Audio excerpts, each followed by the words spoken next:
ಬಳಿಯಲ್ಲಿ ಸತ್ಯವೇದ, ಎಲ್ಲರೂ ಸತ್ಯವೇದ ತಂದಿದೆ ಎಂಬುದಾಗಿ ನಾನು ನಂಬ್ತಾ ಇದ್ದೀನಿ. ಸತ್ಯವೇದ ಎಲ್ಲರ ಕೈಯಲ್ಲಿದೆಯಲ್ಲ, ಸತ್ಯವೇದ ಇಲ್ಲದೆ ಬರಬಾರ್ದು ದೇವರ ಸನ್ನಿಧಿಗೆ. ಹಲ್ಲೆಲೂಯಾ. ಏನಿರ್ಬೇಕು ಹೇಳ್ರಿ? ಸತ್ಯವೇದ, ದೇವರ ವಾಕ್ಯವೆಂಬ ಆಯುಧ ನಮ್ಮ ಕೈಯಲ್ಲಿರುವುದಾದರೆ ಅದು ನಮಗೆ ಆಶೀರ್ವಾದ.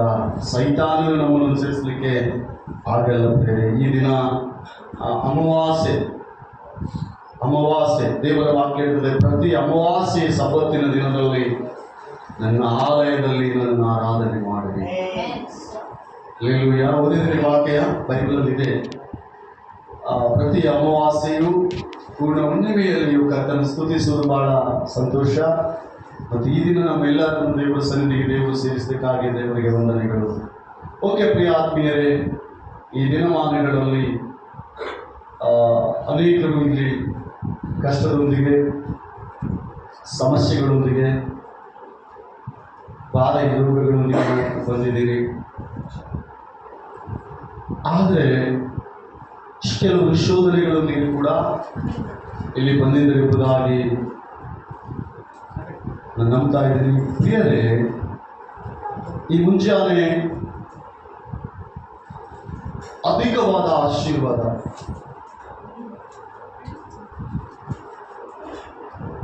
ದೊಡ್ಡ ಆಶೀರ್ವಾದ, ಅಧಿಕವಾದ ಆಶೀರ್ವಾದ ಯಾರು ಅಂತಾರೆ? ಸತ್ಯವೇದದಲ್ಲಿ ದಿನ ನಾವು ಧ್ಯಾನ ಮಾಡಿಕೊಂಡು ಪ್ರಿಯರೇ, ಬಹಳ ದೊಡ್ಡ ಆಶೀರ್ವಾದ. ಮನುಷ್ಯರು ಸಹಜವಾಗಿ ಆಲೋಚಿಸುವಂಥ ಕೆಲವು ಆಲೋಚನೆಗಳೇನು ಗೊತ್ತಾ? ನನಗೇನು ಕಷ್ಟ ಬೇಡ, ಕಷ್ಟ ಎಷ್ಟು ದೂರವಾಗುತ್ತೋ ಅಷ್ಟು ನಾನು ತುಂಬ ಫ್ರೀಡಮ್ ಆಗಿ ಇರ್ತೀನಿ ಎಂಬುವ ಮನಸ್ಥಿತಿಯಲ್ಲಿ ಅನೇಕ ಮನುಷ್ಯರಿರ್ತಾರೆ. ಕರೆಕ್ಟ್ ಅಲ್ಲ ಪ್ರೇರೆ? ಕಷ್ಟ ಅಂದರೆ ಎಲ್ಲರಿಗೂ ಭಯನೇ. ಕಷ್ಟ ಬಂದ್ಬಿಟ್ರೆ ತಡ್ಕೊಳ್ಳುವ ಶಕ್ತಿ ನಮಗಿಲ್ಲ. ಆದರೆ ನಮಗೆ ಗೊತ್ತಿರಬೇಕು, ಕಷ್ಟ ನಮಗೆ ಮೇಲ್ ಮಾಡ್ತದೆ ಹೊರತು ನಮ್ಮನ್ನು ಹಾಳು ಮಾಡಲ್ಲ. ಶೋಧನೆ ಬಂದಾಗಲೆಲ್ಲ ಕೂಡ ನಾವು ದೇವರಿಗೆ ಸಮೀಪಸ್ಥರಾಗುವುದಕ್ಕಾಗಿ ಆ ಶೋಧನೆಯನ್ನು ದೇವರು ಅನುಮತಿಸಿರಬಹುದು. ಒಂದು ವೇಳೆ ದೇವರ ಅನುಮತಿ ಇಲ್ಲದೆ ಯಾವ ಶೋಧನೆಯೂ ನಮಗೆ ಬರಲಿಕ್ಕೆ ಸಾಧ್ಯವೇ ಇಲ್ಲ. ಆದ್ದರಿಂದ ಇಲ್ಲಿರುವಂಥ ನನ್ನ ಪ್ರಿಯ ಆತ್ಮೀಯ ಸಹೋದರಿ ಸಹೋದರ, ಈ ದಿನ ನಾವು ಕೆಲವೊಂದು ಬೈಬಲಲ್ಲಿರುವಂಥ, ಸತ್ಯವೇದದಲ್ಲಿರುವಂಥ ದೈವ ವಾಕ್ಯವನ್ನು ಕೇಳೋಣ. ನಾವೆಲ್ಲರ ಆಶೀರ್ವಾದ ಹೊಂದೋಣ. ವಾಕ್ಯದಂತೆ ನಾವೆಲ್ಲರೂ ಕೂಡ ನಡೆಯೋಣ.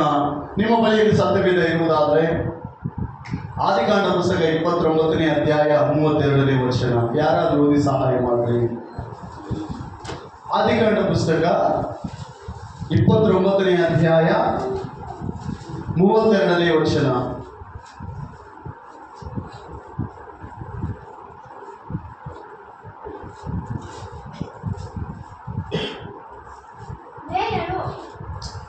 ಲೇಯಳು ಗರ್ಭಿಣಿಯಾಗಿ ಗಂಡು ಮಗುವನ್ನು ಹೆತ್ತು ಯೆಹೋವನು ನನ್ನ ವ್ಯಥೆಯನ್ನು ನೋಡಿದ್ದಾನೆ. ಇನ್ನು ಮುಂದೆ ನನ್ನ ಗಂಡನು ನನ್ನನ್ನು ಪ್ರೀತಿಸುವನು ಎಂದು ಹೇಳಿ ಅದಕ್ಕೆ ರುಬೇನೆಂದು ಹೆಸರಿಟ್ಟಳು. ಮತ್ತೆ ಗರ್ಭಿಣಿಯಾಗಿ ಗಂಡು ಮಗುವನ್ನು ಹೆತ್ತು ನಾನು ಸಂತೋಷಕ್ಕೆ ಗುರಿಯಾಗಿದ್ದೇನೆ ಎಂದು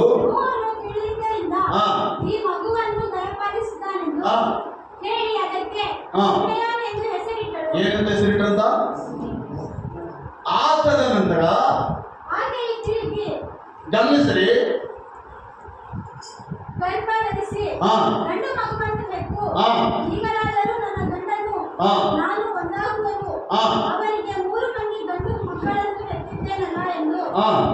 ಕೇಳಿ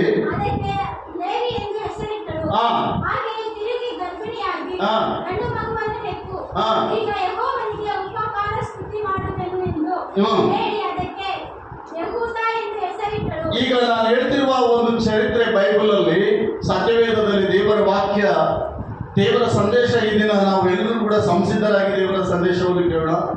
ನಾನು ಯಾರ ಬಗ್ಗೆ ಹೇಳ್ತಾ ಇದ್ದೀನಿ ಅಂದ್ರೆ, ಯಾರಾದರೂ ಸ್ವಲ್ಪ ಹೇಳಿ ಬಂದಿರೋ ಪ್ರಿಯ ಆತ್ಮೀಯರೇ, ಯಾಕೋಬನ ಫ್ಯಾಮಿಲಿ ಬಗ್ಗೆ ಈ ದಿನ ನಾವು ಮಾತನಾಡ್ತಾ ಇದ್ದೀವಿ. ಯಾರ ಬಗ್ಗೆ ಹೇಳಿದ್ರೆ ಯಾಕೋಬನ ಫ್ಯಾಮಿಲಿ ಬಗ್ಗೆ ನಾವು ಮಾತನಾಡ್ತಾ ಇದ್ದೀವಿ. ಯಾಕೋಬನ ಕುಟುಂಬದ ಬಗ್ಗೆ ನಾವು ಮಾತನಾಡ್ತಾ ಇದ್ದೀವಿ. ಲೇಯ 3 ಮಂದಿ ಗಂಡು ಮಕ್ಕಳು, ಇನ್ನೊಬ್ಬ ಹೆಂಡತಿ ಗಂಡು ಮಕ್ಕಳು.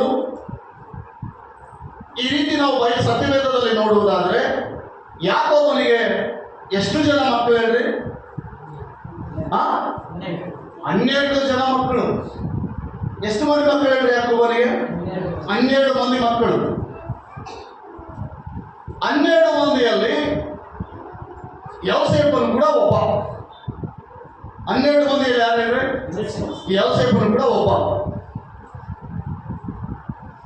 ಈ 12 ಮಂದಿ ಗಂಡು ಮಕ್ಕಳುಗಳ ಯಾಕೋಬನು ದೊಡ್ಡ ಬಿಗ್ ಫ್ಯಾಮಿಲಿ, ರಿಚ್ ಫ್ಯಾಮಿಲಿ ಅಂತ, ದೊಡ್ಡ ರಾಯಲ್ ಫ್ಯಾಮಿಲಿ ಅಂತ ಕೂಡ ಹೇಳ್ಬೋದು. 12 ಮಂದಿ ಫ್ಯಾಮಿಲಿ ಇದ್ದವ್ರು ಹೇಗಿರ್ತಾರೆ ಹೇಳ್ರಿ?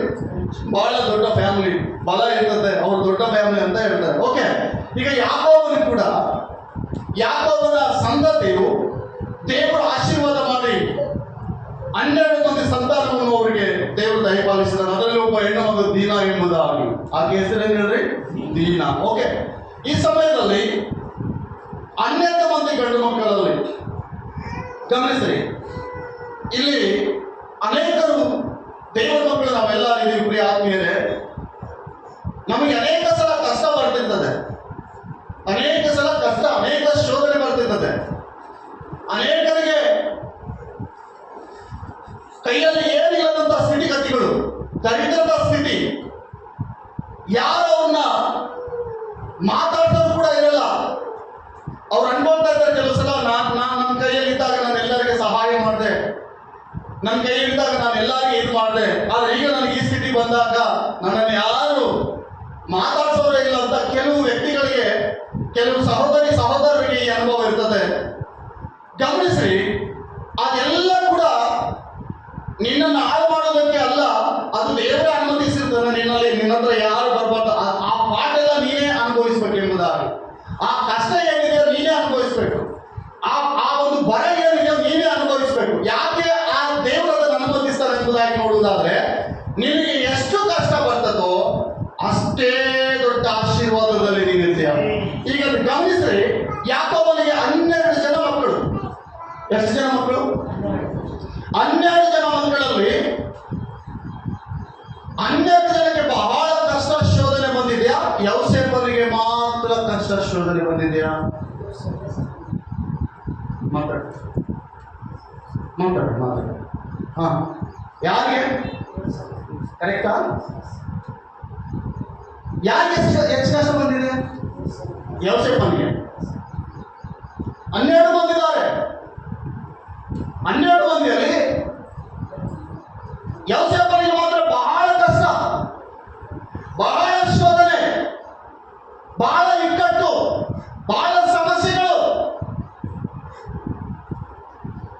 ಯಾವಾಗ ದೇವರ ದರ್ಶನ ಕೊಟ್ಟ ಯಾಕೋಬನಿಗೆ, ಯಾವಾಗ ದೇವರ ದರ್ಶನ ಹೊಂದಿದ ಯೋಸೇಫನು, ಆಗಲಿಂದ ಪ್ರಾರಂಭವಾಯಿತು ನೋಡಿ ಸಮಸ್ಯೆ.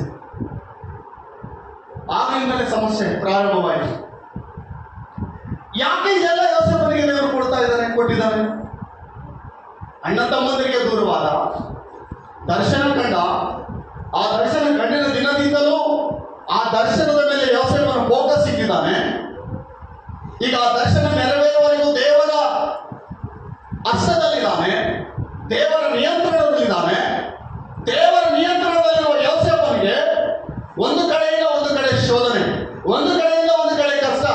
ಅಣ್ಣ ತಮ್ಮಂದಿರಿಲ್ಲ, ತಂದೆ ತಾಯಿ ಇಲ್ಲ, ಅದಾದ್ರೆ ಹೆಂಗೊತ್ತಾಗ್ಬೋದು. ಆಸ್ತಿ ಪಾಸ್ತಿಗಳಿಲ್ಲ, ಅದಾದ್ರೆ ಹೆಂಗೊತ್ತಾಗ್ಬೋದು.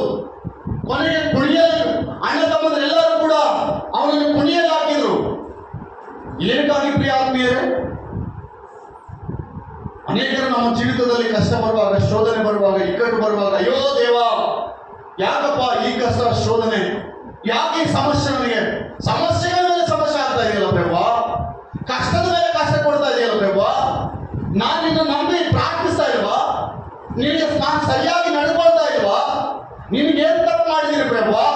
ಎನ್ನುವ ಮನೋಭಾವನೆ ನಮ್ಮಲ್ಲಿ ಬರ್ಬೋದು. ಪ್ರಿಯ ಆತ್ಮೀಯರೇ, ನಿನಗೆ ಎಷ್ಟು ಶೋಧನೆ ಕಷ್ಟ ಬರ್ತದೋ ನನ್ನ ದೇವರು ನಿನ್ನನ್ನು ಅಷ್ಟೇ ಮೇಲಿನ ಸ್ಥಾನದಲ್ಲಿ ಇರ್ತಾನೆ, ಅಷ್ಟೇ ಮೇಲಕ್ಕೆ ಆತನ ತೆಗೆದುಕೊಂಡು ಹೋಗ್ತಾನೆ. ಯೌಸೇಫನಿಗೆ ಅದೇ ಆಗಿದೆ, ಯೌಸೇಫನಿಗೆ ಅದೇ ಆಗಿದೆ, ಯೌಸೇಫನ ಜೀವಿತದಲ್ಲಿ ಅದೇ ಆಗಿದೆ. ಯೌಸೇಫನ ದೇವರ ಚಿತ್ತದೊಂದಿಗೆ ನಡೀತಾ ಇದ್ದಾನೆ. 20 ನಾಣ್ಯಗಳಿಗೆ, 20 ಬೆಳ್ಳಿ ನಾಣ್ಯಗಳಿಗೆ ಬಾಲಿಸಲಂತೆ ಯೌಸೇಫನ್ನು ಮಾರಿಬಿಟ್ರು. ತಂದೆ ಯೌಸೇಫನ ಮೇಲೆ ಎಷ್ಟೋ ಮಮಕಾರ, ಎಷ್ಟೋ ಪ್ರೀತಿ, ಎಲ್ಲರಿಗಿಂತ ಕಿರಿಮಗನೆಂಬುದಾಗಿ ಎಷ್ಟೋ ಪ್ರಾಣದಂತೆ ಪ್ರೀತಿಸಿದ ಯೌಸೇಫನು ಈಗ ಬಾಲಿಸನಾಗಿ ಮಾರಲ್ಪಟ್ಟಿದ್ದಾನೆ. ಆದರೆ ಯೌಸೇಫನಿಗೆ ಚಿಂತೆ ಇಲ್ಲ. ಯೌಸೇಫನ ಹೃದಯದಲ್ಲಿ ಒಂದು ಆಸೆ ಆಕಾಂಕ್ಷೆ ಇದೆ. ದೇವರನ್ನು ಹೊಂದಿದ್ದೇನೆ, ದೇವರು ನನ್ನನ್ನು ಕೈ ಬಿಡಲ್ಲ. ನನ್ನ ಸ್ಥಿತಿ ಇವತ್ತು ಬಹಳ ಕಠಿಣವಾಗಿರ್ಬೋದು, ಆದರೆ ದೇವರು ನನ್ನನ್ನು ಸಾಯಿಸಲ್ಲ. ಆತನು ದರ್ಶನ ಕೊಟ್ಟಿದ್ದಾನೆ, ಆತನು ಅದನ್ನು ನೆರವೇರಿಸ್ತಾನೆ. ದೇವರು ನನ್ನನ್ನು ಕಂಡಿದ್ದಾನೆ, ದೇವರು ನನ್ನನ್ನು ಆಶೀರ್ವಾದ ಮಾಡ್ತಾ ಇದ್ದಾನೆ. ಇವತ್ತು ನನ್ನ ಹತ್ರ ಯಾರಿಲ್ಲ ಇರ್ಬೋದು, ಇವತ್ತು ನನ್ನ ಸುತ್ತಮುತ್ತ ಯಾರಿಲ್ಲ ಇರ್ಬೋದು, ನಾನು ಕಷ್ಟ ಅಂತ ಕರೆದಾಗ ಯಾರು ನನ್ನ ಹತ್ರ ಬರ್ದೇ ಹೋಗಿರ್ಬೋದು, ನಾನು ಕೈ ಚಾಚಿದಾಗ ಯಾರು ಕೂಡ ಒಂದು ನಯ ಪೈಸೆ ನನ್ನ ಕೈಯಲ್ಲಿ ಇಲ್ಲ ಇರ್ಬೋದು, ಆದರೆ ದೇವರು ಕರೆದಾತನು ನಂಬಿಗಸ್ತನೆಂಬುದಾಗಿ ಯೌಸೇಫನು ಸಾಕ್ತಾ ಇದ್ದಾನೆ. ನೋಡಿದ್ರೆ 12 ಮಂದಿಯಲ್ಲಿ ಯೌಸೇಫನಿಗೆ ಜಾಸ್ತಿ ಕಷ್ಟ ಬಂತು. ಯೌಸೇಫನಿಗೆ ಕಷ್ಟ ಎಲ್ಲಿ ತೆಗೆದುಕೊಂಡು ಹೋಗ್ತಾ ಹೇಳ್ರಿ, ಎಲ್ಲಿ ತೆಗೆದುಕೊಂಡು ಹೋಗ್ತಾ ಹೇಳ್ರಿ? 5 ಮಿನಿಸ್ಟರ್ ಏನೇನೋ ಹೇಳ್ರಿ. ಈಗ ಯೌಸೇಫನು ಒಂದು ಸಮಯದಲ್ಲಿ ಎಲ್ಲಿದ್ದಾನೆ ಹೇಳ್ರಿ? ಪ್ರಾಣ ಸಂಕಟದಲ್ಲಿ. ಪ್ರಿಯರೇ, ಗಮನಿಸ್ರೆ, ಈ ಅಲ್ಪ ಸ್ವಲ್ಪ ಬೂಟನಾಟಕ್ಕೆ ಶೋಧನೆ ನೀನು ಎನ್ನಬಾರ್ದು. ದೇವರು ಆಜ್ಞಾಪಿಸ್ತಾ ಇದ್ದಾನೆ, ನಿನಗೆ ಬರುವ ಶೋಧನೆ, ನಿನಗೆ ಬರುವ ಕಷ್ಟ, ನಿನಗೆ ಈ ದಿನ ಏನು ಕಡಿಮೆ ಇದೆಯೋ, ನಿನಗೆ ಇರುವ ಏನು ಅರ್ಥ ಆ ಸ್ಪರ್ಧೆಗಳಿದ್ದಾವೋ, ಅದೆಲ್ಲ ನಿನ್ನ ಒಳ್ಳೆದಕ್ಕಾಗಿ ದೇವರು ನಿನ್ನೊಂದು ದಿವಸ ಮೇಲೆ ಕೆಟ್ಟಿಸಲಿಕ್ಕೆ ಸಾಮರ್ಥ್ಯನಾಗಿದ್ದಾನೆ. ಪ್ರಿಯ ಆತ್ಮೀಯರೇ, ನೀನು ಅನ್ಬೋದಕ್ಕೆ ಯಾಕೆ ದೇವರು ಎಲ್ಲ ಅನುಮತಿಸ್ತಾ ಇದ್ದಾರೆ ಅಂದ್ರೆ ನಿನಗೊಂದು ಗಮ್ಯ ಇದೆ, ನಿನಗೊಂದು ಸ್ಥಾನ ಇದೆ, ಅದು ಉನ್ನತವಾದ ಸ್ಥಾನ. 12 ಮಂದಿ ಇದ್ದಾರೆ, 12 ಮಂದಿಗೆ ಆ ಶೋಧನೆ ಬರಲಿಲ್ಲ, 12 ಮಂದಿಗೆ ಆ ಕಷ್ಟ ಬರಲಿಲ್ಲ, 12 ಮಂದಿಗೆ ಆ ನಷ್ಟ ಆಗಲಿಲ್ಲ. ಯೌಸೇಫನಿಗೆ ಅದಾಯ್ತು, ಯೌಸೇಫನಿಗೆ ಅದಾಯ್ತು. ಒಂದು ಸಲ ಅಣ್ಣ ತಮ್ಮಂದರು ಕುಣಿಯಲ್ಲಿ ಹಾಕಿ ಅವ್ರ ತಂದೆ ಕೊಡಿಸಿದ ಒಳ್ಳೆ ಶರ್ಟ್ ತೆಗೆದುಕೊಂಡು ಕುರಿಯ ರಕ್ತದಲ್ಲಿ ಹತ್ತಿ ತಂದೆಗೆ ಹೋಗಿ ಹೇಳ್ತಾರೆ, ಯಾಕೋಬನಿಗೆ, ನಿನ್ನ ಕಿರಿಮಗನು, ನೀನು ಪ್ರೀತಿಸುವಂತ ಮಗನು ಈ ದಿನ ಯಾವುದೋ ಒಂದು ಮುರುಘ ಪಕ್ಷಿ ಬಂದು ತಿಂದು ಹೋಗ್ಬಿಟ್ಟು ಆ ಶರ್ಟ್ ಮಾತ್ರ ಉಳಿದಿದೆ, ನೀನು ಪ್ರೀತಿಸಿ ತಂದುಕೊಟ್ಟಿದೆಯಲ್ಲ ಈ ಶರ್ಟ್, ಆ ಶರ್ಟು ಅದು ತುಂಬಾ ಎಲ್ಲ ರಕ್ತ ಇದೆ, ಇದು ಯೌಸೇಫನ ಶರ್ಟ್ ತೆಗೆದುಕೋ ಅಂತ ಹೇಳಿ ತಂದೆ ಕೊಟ್ಟಾಗ ತಂದೆಗೆ ಎಷ್ಟು ಸಂಕಟ ಆಗ್ತಿರ್ಬೋದು ಹೇಳು ಪ್ರಿಯ ಆತ್ಮೀಯ ಸಹೋದರಿ ಸಹೋದರ. ಈಗ ಯೌಸೇಫನು ಎಲ್ಲಿದ್ದಾನೆ? ಕುಣಿಯಲ್ಲಿದ್ದಾನೆ. ಆದ ನಂತರ ಬಾಲಿಸನಾಗಿ ಮಾರ್ತಾ ಇದ್ದಾರೆ, ಆದ ನಂತರ ಸೆರೆಮನೆಯಲ್ಲಿದ್ದಾನೆ, ಆದ ನಂತರ ಅನೇಕ ವೇದನೆಯನ್ನು ಅನುಭವಿಸಬೇಕಾಗಿ ಬಂತು.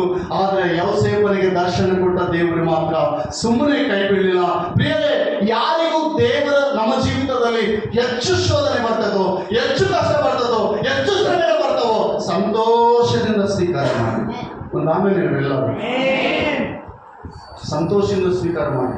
ನೀನು ಎಷ್ಟು ಅನುಭವಿಸ್ತೀಯೋ ಅಷ್ಟು ದೊಡ್ಡ ಬ್ಲೆಸ್ಸಿಂಗ್ ಐತೆ, ಅಷ್ಟು ದೊಡ್ಡ ಆಶೀರ್ವಾದ ಐತೆ ಪ್ರಿಯ ಆತ್ಮೀಯ ಸಹೋದರಿ ಸಹೋದರ. ಯಾಕಂದ್ರೆ ಯೌಸೇಫನ ಜೀವಿತದಲ್ಲಿ ನಾವು ನೋಡುವಾಗ ಯೌಸೇಫನಿಗೆ ಯಾವ ಸುಖ ಇಲ್ಲ, ಯಾವ ಅಣ್ಣತಮ್ಮಂದಿರು ಇಲ್ಲ. 11 ಮಂದಿ, ಅವ್ರು ಬಿಟ್ಟರೆ 11 ಮಂದಿ ಇನ್ನೂ ಇದ್ದಾರೆ. ಅವ್ರು ಯಾರು ಕೂಡ ಅವ್ರ ಪ್ರೀತಿ ನೋಡಲಿಲ್ಲ, ತಂದೆ ತಾಯಿ ಪ್ರೀತಿ ಕೂಡ ನೋಡಲಿಲ್ಲ. ಎಲ್ಲೋ ಇದ್ದಾನೆ, ಬಾಲಿಸನಂತೆ ಬದುಕ್ತಾ ಇದ್ದಾನೆ. ಆದರೆ ದೇವರ ಪ್ರಣಾಳಿಕೆ ಅವನ ಮೇಲೆ ಇದೆ, ಆ ಪ್ರಣಾಳಿಕೆ ಅವನು ನಡೆಸ್ತಾ ಇದೆ. ದೇವರ ದರ್ಶನ ಅವನ ಮೇಲಿದೆ, ಆ ದರ್ಶನ ಅವನು ನಡೆಸ್ತಾ ಇದೆ. ಪ್ರಿಯ ಆತ್ಮೀಯರೇ, ನನ್ನನ್ನು ನಿನ್ನನ್ನು ಕರೆದ ದೇವರು ಹೇಳ್ತಾ ಇದ್ದಾನೆ, ನೀನು ಅಲ್ಪ ಸ್ವಲ್ಪ ಕಷ್ಟಕ್ಕೆ ದುಃಖಕ್ಕೆ ನೀನೇನಾಗಬಾರ್ದು, ದೇವರ ಮೇಲೆ ಗುಣಬಿಡಬಾರ್ದು. ಅನುಮತಿಸು ದೇವಾ, ಇದಕ್ಕಿಂತಲೂ ಒಳ್ಳೆ ಅನುಭವ ಬೇಕಪ್ಪ ನನಗೆ. ಸಾಯುವುದಕ್ಕೆ ಕೂಡ ರೆಡಿ ಆಗಿದ್ದಾರೆ, ಯೌಸೇಫನು ಕುಣಿಯಲಾಗಿದ್ದಾರೆ, ಕಲ್ಲಾಗಲಿಕ್ಕೆ ಕೂಡ ಸಿದ್ಧರಾಗಿದ್ದಾರೆ. ಅದರಲ್ಲಿ ಯಾರೋ ಅಂತ ಹೇಳ್ತಾರೆ, ಬೇಡಪ್ಪ ಸಾಯಿಸೋದು ಬೇಡ, ಅವನು ಹಂಗೆ ಇದ್ರೆ ಇರಲಿ, ಸಾಯಿಸಿ ಆ ಪಾಪ ಯಾಕೆ ಕಟ್ಕೋಬೇಕು ನಾವು, ಆ ಕುಣಿಯಲ್ಲೇ ಅಂತ ಬಿಟ್ಟು ಹೋಗ್ತಾ ಇದ್ದಾರೆ. ಇನ್ನೊಂದು ಹೇಳ್ತಾರಿಗೋ, ಅಲ್ಲಿ ಯಾರೋ ಅವ್ರು ಬರ್ತಾ ಇದ್ದಾರೆ, ಐಗುಪ್ತ ದೇಶದವ್ರು ಬರ್ತಾ ಇದ್ದಾರೆ, ಅವ್ನ ಎತ್ತಿ ಒಂದು ಮಾರಿಬಿಟ್ರೆ ಆ ದೇಶದಲ್ಲಿ ಬಾಲಿಸರು ಕಡಿಮೆ ಇದಾರಂತೆ.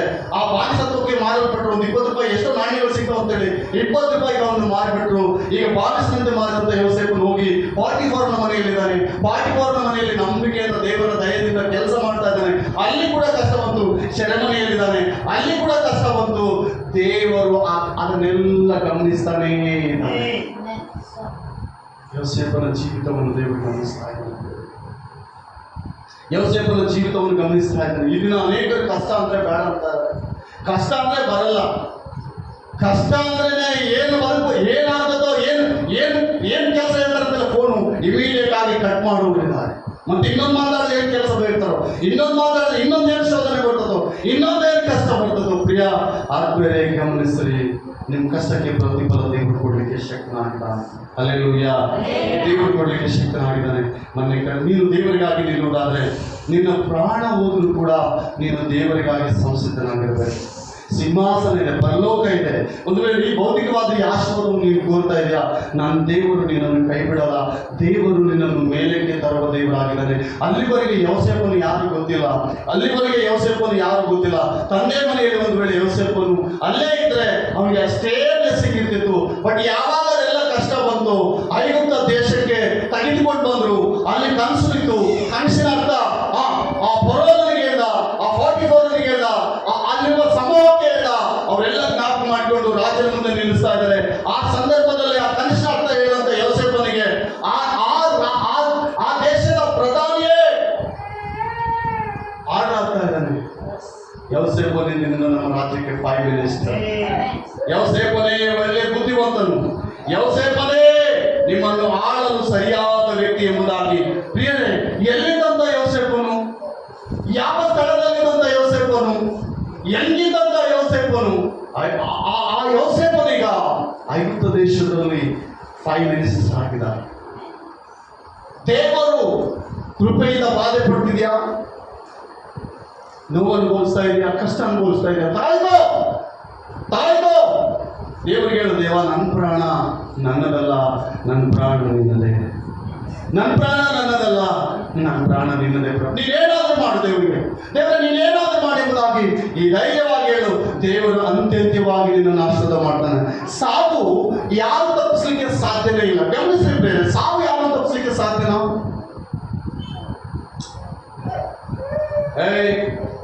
ಸಾವು ಯಾರಾದ್ರೂ ತಪ್ಪಿಸ್ಲಿಕ್ಕೆ ಸಾಧ್ಯನಾ?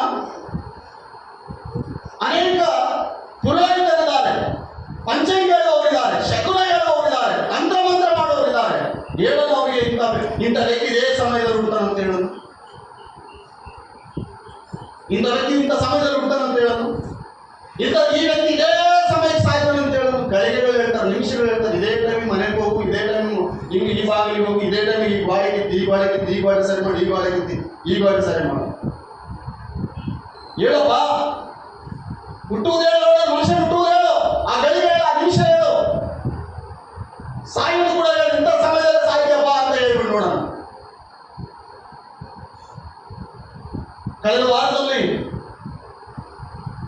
ಅಮೆರಿಕದಲ್ಲಿ ಚಾರ್ಲಿ ಕ್ರಿಕ್ ದೈವ ಸೇವಕರು, ಚಾರ್ಲಿ ಕ್ರಿಕ್, ಆ ದೈವ ಸೇವಕರು ಅಮೆರಿಕ ದೇಶವನ್ನು ಅಲ್ಲಾಡಿಸಿದಾರಂತ. ಅನೇಕ ಯೌವನಸ್ಥರು ಕರ್ತನ ಕಡೆಗೆ ತಿರುಗಿಸಿದ್ದಾರೆ. ಅನೇಕ ಯೌವನಸ್ಥರು ಪಾಪ ಪಶ್ಚಾತ್ತಾಪಪಟ್ಟು ದೇವರನ್ನು ಅಂಗೀಕರಿಸಿ ಪಾಪದಿಂದ ಬಿಡುಗಡೆಯಾಗಿ ಡ್ರಗ್ಸು ಕುಡಿತದಿಂದ, ವ್ಯಭಿಚಾರದಿಂದ, ಪಾಪಗಳಿಂದ, ಅನೇಕ ಕಾರ್ಯಗಳಿಂದ ಬಿಡುಗಡೆಯಾಗಿ ಕರ್ತನಿಗೆ ಸ್ವಂತವಾದಂಥ ಯೌವನಸ್ಥರು, ಅನೇಕ ಯೌವನಸ್ಥರನ್ನು ತಯಾರು ಮಾಡಿದಂಥ ಚಾರ್ಲಿ ಕ್ರಿಕ್ ಅವರು ಅಮೆರಿಕ ದೇಶದಲ್ಲಿ ಒಂದು ಸಭೆಯಲ್ಲಿ ಪ್ರಸಂಗ ಮಾಡ್ತಾ ಇದ್ದಾರೆ ದೇವರ ಕುರಿತವಾಗಿ. ಆ ಪ್ರಸಂಗ ಬಹಳ ಇಷ್ಟ ಆಯ್ತು ನನಗೆ. ಆ ಪ್ರಸಂಗ ಹೆಂಗಿದೆ ಅಂದ್ರೆ, ಪ್ರತಿದಿನ ಬೈಬಲ್ ಓದ್ರಿ, ಬೈಬಲ್ ಓದಿ ವಾಕ್ಯದಂತೆ ನಡ್ಕೊಳ್ರಿ, ವಾಕ್ಯವನ್ನು ಇತರರಿಗೆ ಸಾರ್ರಿ. ಈ ರೀತಿ ಪ್ರಸಂಗ ಮಾಡುವಾಗ ಚಾರ್ಲಿ ಕ್ರಿಕ್ ಅವರು ಅನೇಕ ಜನಸಮೂಹದ ಮಧ್ಯದಲ್ಲಿ ಪ್ರಸಂಗ ಮಾಡುವಾಗ 18 ವರ್ಷದ ಒಬ್ಬ ಯೌವನಸ್ಥನು ಬಂದು ತೆಗೆದುಕೊಂಡು ಕರೆಕ್ಟಾಗಿ ಸೂಟಾಗಿ ಪ್ರಸಂಗ ಮಾಡುವಂತ ಚಾರ್ಲಿ ಕ್ರಿಕ್ಗೆ ಕರೆಕ್ಟ್ ಆಗಿ ಒಂದು ಗುಂಡು ಹಾಕಿದ ಕೂಡಲೇ ಚಾರ್ಲಿ ಕ್ರಿಕ್ ಆಗಿದ್ದಾಗಲೇ ಪ್ರಾಣ ಬಿಟ್ಟು ಹೋಗ್ತಾರೆ. ನನಗೆ ಆ ದೃಶ್ಯ ನೋಡಿ ಅನಿಸಿದೆ ಅಂತ ಗೊತ್ತಾ, ಪ್ರಭು ಆ ದೈವ ಸೇವಕರಲ್ಲಿ ಅಷ್ಟು ಉನ್ನತವಾದ ಸ್ಥಿತಿಯಲ್ಲಿದ್ದಾರ, ಗುಂಡಿಟ್ಟು ಕೊಲ್ಲುವಷ್ಟು ಸ್ಥಿತಿಗೆ ಬಂದಿರುವ ನಾವು. ಆ ದಿನಮಾನಗಳಲ್ಲಿ ರಾಜಕೀಯ ವ್ಯಕ್ತಿಗಳನ್ನ, ಪ್ರೈಮ್ ಮಿನಿಸ್ಟರ್ನ, ದೇಶ ಆಳುವವರನ್ನು ಅದೇ ಗುಂಡಿಟ್ಟು ಕೊಂದಿದ್ರು. ಈ ದಿನಮಾನಗಳಲ್ಲಿ ಸೇವಕರಾಗಿ ಆರಿಸಿಕೊಂಡ ನಿನ್ನ ಸೇವಕರನ್ನು ಸೇವೆ ನಡೀತಾ ಇದೆ ಅಂದ್ರೆ ನಾವು ಎಷ್ಟು ಎಷ್ಟು ಧನ್ಯರು ಪ್ರಭುವ. ಗೊತ್ತಾ ನಿಮಗೆ ಆ ಸನ್ನಿವೇಶ?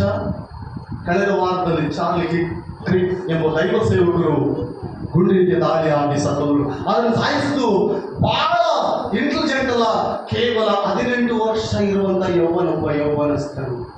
ನೋಡ್ರಿ, ಸೈತಾನನ ಸ್ಪೀಟು ಯಾರಲ್ಲಿ ಏನ್ ಕಾರ್ಯ ಮಾಡೋದು ಗೊತ್ತಿಲ್ಲ. ದೇವರ ಕಾರ್ಯ ನೀಡಲಿಕ್ಕೆ ಸೈತಾನ ಬಿಡಲ್ಲ, ದೇವರ ಆಶೀರ್ವಾದ ಹೊಂದಲಿಕ್ಕೆ ಸೈತಾನ ಬಿಡಲ್ಲ. ಸ್ವಲ್ಪ ಕಷ್ಟ ಬಂದ್ರು ನಮ್ಮನ್ನು ಸೈತಾನ ಹೇಳ್ತಾನೆ, ನೋಡಪ್ಪ ಎಷ್ಟು ದೊಡ್ಡ ಕಷ್ಟ ಬಂತು ನಿನಗೆ, ಸಾಕಿ ನಮ್ದು ಹೇಳ್ತಾನೆ. ನಾವು ಹೇಳ್ಬೇಕಾಗಿರೋದು ಏನ್ ಗೊತ್ತಾ? ನಾವು ಮರಣದವರೆಗೂ ದೇವರೇ ನಿನಗೆ ನಂಬಿಕೆಸ್ಥರಾಗಿರ್ತೇವೆ. ಮರಣದವರೆಗೂ ಶಾರೀರಿಕ ಒಂದು ವೇಳೆ ಹಂಗೆ ಅನ್ಸಿರ್ಬೋದು. ಪ್ರಸಂಗ ಮಾಡ್ತಾ ಇದ್ದಾನೆ, ಪ್ರಸಂಗ ಮಾಡ್ತಾ ಆತನು ಗುಂಡಿನ ದಾಳಿಗೆ ಸತ್ತು ಹೋಗಿದ್ದಾನಂದ್ರೆ ಆತನ ಎಷ್ಟು ಭಾಗ್ಯವಂತನು. ದೇವರ ನಿಮಿತ್ತವಾಗಿ ಪ್ರಿಯದ ಏನಾದ್ರೂ ಕಷ್ಟ ಅನುಭವಿಸ್ತಾ ಇದ್ವಾ? ಯೋಸೇಫನಿಗೆ ಸೇಮ್ ದೇವರ ದರ್ಶನ ಕೊಟ್ಟ. ಆ ದರ್ಶನ ಅಣ್ಣ ತಮ್ಮನಿಗೆ ಹೇಳ್ದ, ಆ ದರ್ಶನ ತಂದೆ ತಾಯಿ ಹೇಳ್ದ. ಅದನ್ನು ಕೇಳಿದ ತಂದೆ ತಾಯಿ ಒಂದು ವೇಳೆ ಪ್ರೀತಿಸಿರ್ಬೋದು, ಅಣ್ಣ ತಮ್ಮಂದ್ರೆ ಮಾತ್ರ ದರ್ಶನ ಅಂಗೀಕರಿಸಲಿಲ್ಲ. ನೀನು ನಮಗಿನ ದೊಡ್ಡವನು ಅಂತೀಯ. ಯೋಸೇಫನಿಗೆ ತನಗೆ ಮುಂಚೆನೆ ಗೊತ್ತಿತ್ತು, ನಾನು ನನ್ನನ್ನು ದೇವರು ಉನ್ನತ ಸ್ಥಿತಿಗೆ ಏರಿಸ್ತಾನೆ ಎಂಬುದಾಗಿ. ಆ ಕನಸು, ಆ ದರ್ಶನ ಬಿದ್ದಾಗ ಅವ್ರಿಗೆ ಹೇಳ್ತಾನೆ, ಇಗೋ ನನಗೆ ರಾತ್ರಿ ಒಂದು ಕನಸು ಬಿದ್ದಿತ್ತು. ಏನ್ ಕನಸು ಅಂತ ತಂದೆ ಕೇಳಿದ್ರೆ, ನಾನು ಸಿಂಹಾಸನದ ಮೇಲೆ ಇದ್ದೀನಿ, ಒಂದು ಹೊಲದಲ್ಲಿ ಗೋಧಿ ಬೆಳೆ ಇದೆ, ಆ ಬೆಳೆ ಕೊಯ್ದಿದ್ದೀವಿ, ಬೆಳೆ ಸಮೃದ್ಧಿಯಾಗಿ ಬಂದಿದೆ. ಆ ರಾತ್ರಿ ಕನಸಲ್ಲಿ ಬೆಳೆ ಸಮೃದ್ಧಿಯಾಗಿ ಬಂದಿದೆ. ಆ ಗೋಧಿ ಚೂಡುಗಳನ್ನು ಕಟ್ಟಿದೀವಿ, ಎಲ್ಲ ಕಟ್ಟಿ ಹೊಲದಲ್ಲಿ ಮಲಸಿದೀವಿ. ಎಲ್ಲ ಗೋಧಿ ಚೂಡುಗಳು ಮಲಗಿದಾವೆ, ಒಂದು ಚೂಡು ಮಾತ್ರ ಆ ಮಧ್ಯದಲ್ಲಿ ಎದ್ದು ನಿಂತಿದೆ. ಆ ಚೂಡು ನಾನೇ, ದೇವರನ್ನು ನನಗೆ ದರ್ಶನ ಕೊಟ್ಟಿದ್ದಾನೆ ಎಂಬುದಾಗಿ ಹೇಳಿದಾಗ, ಅದರ ಅರ್ಥ ಹೇಳುವುದಾಗ ಒಂದು ವೇಳೆ ಕೇಳಿದಾಗ ಯೋಸೇಫ ನಿಂಗೆ ಹೇಳಿರ್ಬೋದು, ನೀವೆಲ್ಲರೂ ನನಗೆ ಒಂದು ದಿವಸ ಸಾಷ್ಟಾಂಗ ನಮಸ್ಕಾರ ಮಾಡುವ ದಿನ ಬರ್ತದಂತ. ಇದನ್ನು ಕೇಳಿದ ಅಂತಂಗಳಿಗೆ ಏನಾಗಿರ್ಬೋದು ಹೇಳ್ರಿ? Hallelujah, hallelujah. ಇದನ್ನು ಕೇಳಿದಂತ ಅಣ್ಣ ತಮ್ಮಂದ್ರೆ ಏನಾಗಿರ್ಬೋದು? ಪ್ರಿಯ ಆತ್ಮೀಯ ಸಹೋದರಿ ಸಹೋದರ, ಬಹಳ ಕೋಪ ಉಳ್ಳವರಾಗಿ, ನೀನ್ ದರ್ಶನ ಹೊಂದಿದ್ಯಾ, ನಿನ್ ದರ್ಶನ ನೆರವೇರ್ತದ, ನೀನ್ ಕನಸು ಕಂಡಿದ್ಯಾ, ನಿನ್ ಕನಸು ನೆರವೇರ್ತದ, ಅದು ಹೆಂಗ್ ನೆರವೇರ್ತದೆ? ನಾವು ನಿನ್ನನ್ನು ಸಾಯಿಸುವವರೆಗೆ ಬಿಡಲ್ಲ ಎಂಬುದಾಗಿ ತೀರ್ಮಾನ ಮಾಡಿದ್ರು. ಆದರೆ ಯೋಸೇಫನಿಗೆ ಕೊಟ್ಟ ದೇವರ ದರ್ಶನ ದೇವರು ನೆರವೇರುವವರೆಗೂ ಯೋಸೇಫನನ್ನು ದೇವರು ಕಾಪಾಡಿದ. ಹಲ್ಲೆಲೂಯಾ. ನನ್ನ ಆತ್ಮೀಯ ಸಹೋದರಿ ಸಹೋದರ, ಒಂದು ವೇಳೆ ಈಗ ನಾನು ಹೇಳಿದಂಥ ದೈವ ಸೇವಕರು ಚಾರ್ಲಿ ಕ್ರಿಕ್ ಅವರು ಹೆಂಡತಿ ಮಕ್ಕಳಿಗೆ ಒಂದು ವೇಳೆ ಒಂದು ಕಡೆ ಬಾಧೆ ಇರ್ಬೋದು. ಒಳ್ಳೆ ಪ್ರಸಂಗ ಮಾಡುವಂಥ ನನ್ನ ಹಸ್ಬೆಂಡು ಸತ್ತು ಹೋಗ್ಬಿಟ್ಟ. ಕಳೆದ ವಾರ ರೀಸೆಂಟ್ ಆಗಿದ್ದು ನೋಡಿದ್ರೆ, ಯಾರಾದ್ರೂ ನೋಡಿದಿರಾ? ಕೈ ಎತ್ತರ ನೋಡಿದವರೆಲ್ಲ ಗೊತ್ತ. ಬಟ್ ಒಂದ್ ಕಡೆಗೆ ಏನಿದೆ ಗೊತ್ತಾ? ಬೈಬಲಲ್ಲಿ ಇಂದಿನಿಂದ ಕರ್ತನ ಭಕ್ತರಾಗಿ ಸಾಯುವವರು ಧನ್ಯರು. ಏನೋ ನಾವು ರಕ್ಷಣೆ ಹೊಂದಿದ್ದೀವಿ, ದೇವರ ಬಳಿಗೆ ಬಂದಿದ್ದೀವಿ, ದೇವರನ್ನು ತಿಳಿದುಕೊಂಡಿದ್ದೀವಿ.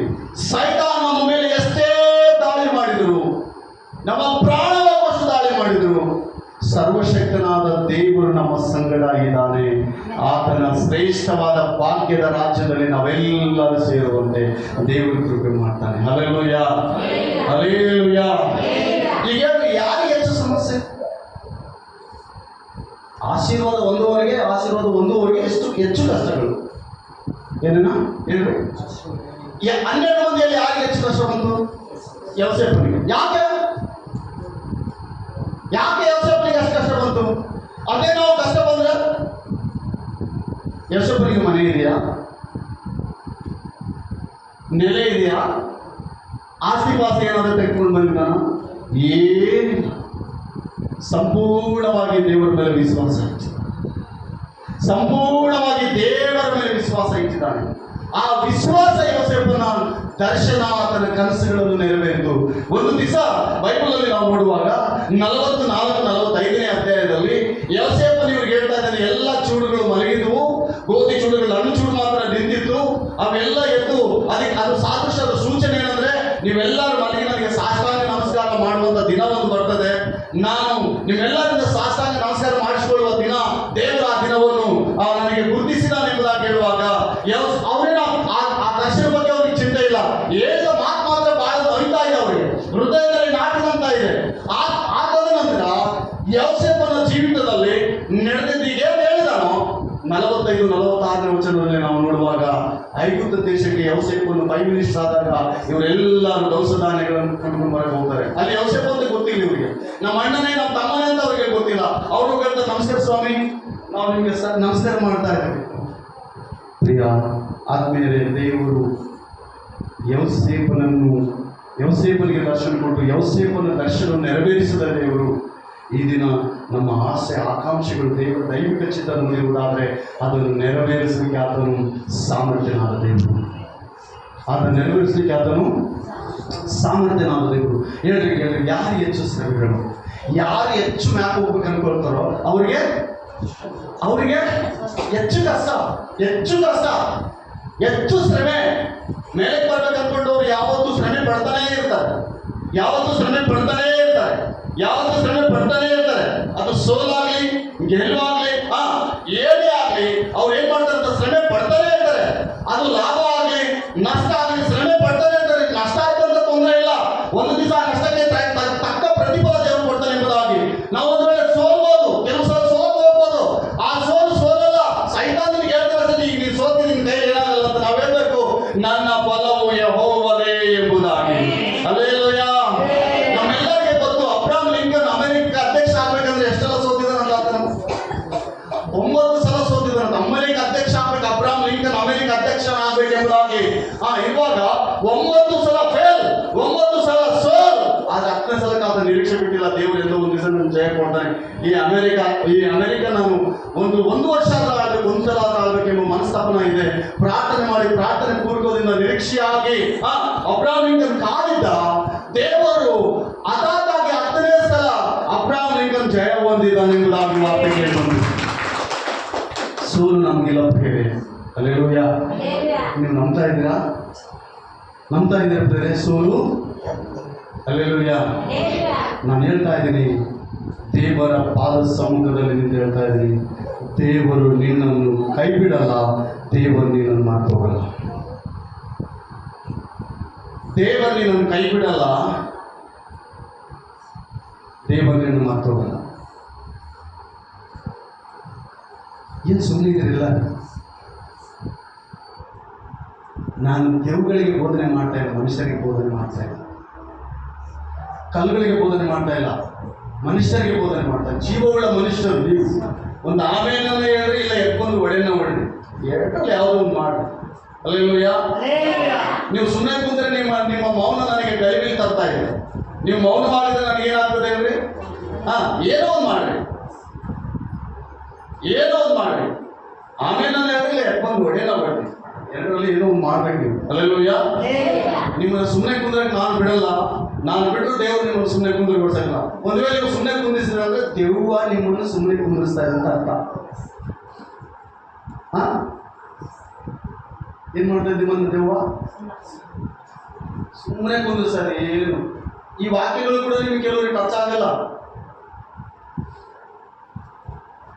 ಈ ವಾಕ್ಯಗಳು ಕೂಡ ಟಚ್ ಆಗಲ್ಲ. ಯಾಕೆಂದ್ರೆ ಒಳ್ಳೆ ವಾಕ್ಯ ಇದ್ದಾಗ ನಮ್ಮ ಗಮನವೆಲ್ಲ ಬೇರೆ ಕಡೆ ಹೋಗಿರ್ತದಂತ. ನಮ್ಮ ಗಮನ ಇಲ್ಲಿರಲ್ಲ. ಏನೇನೋ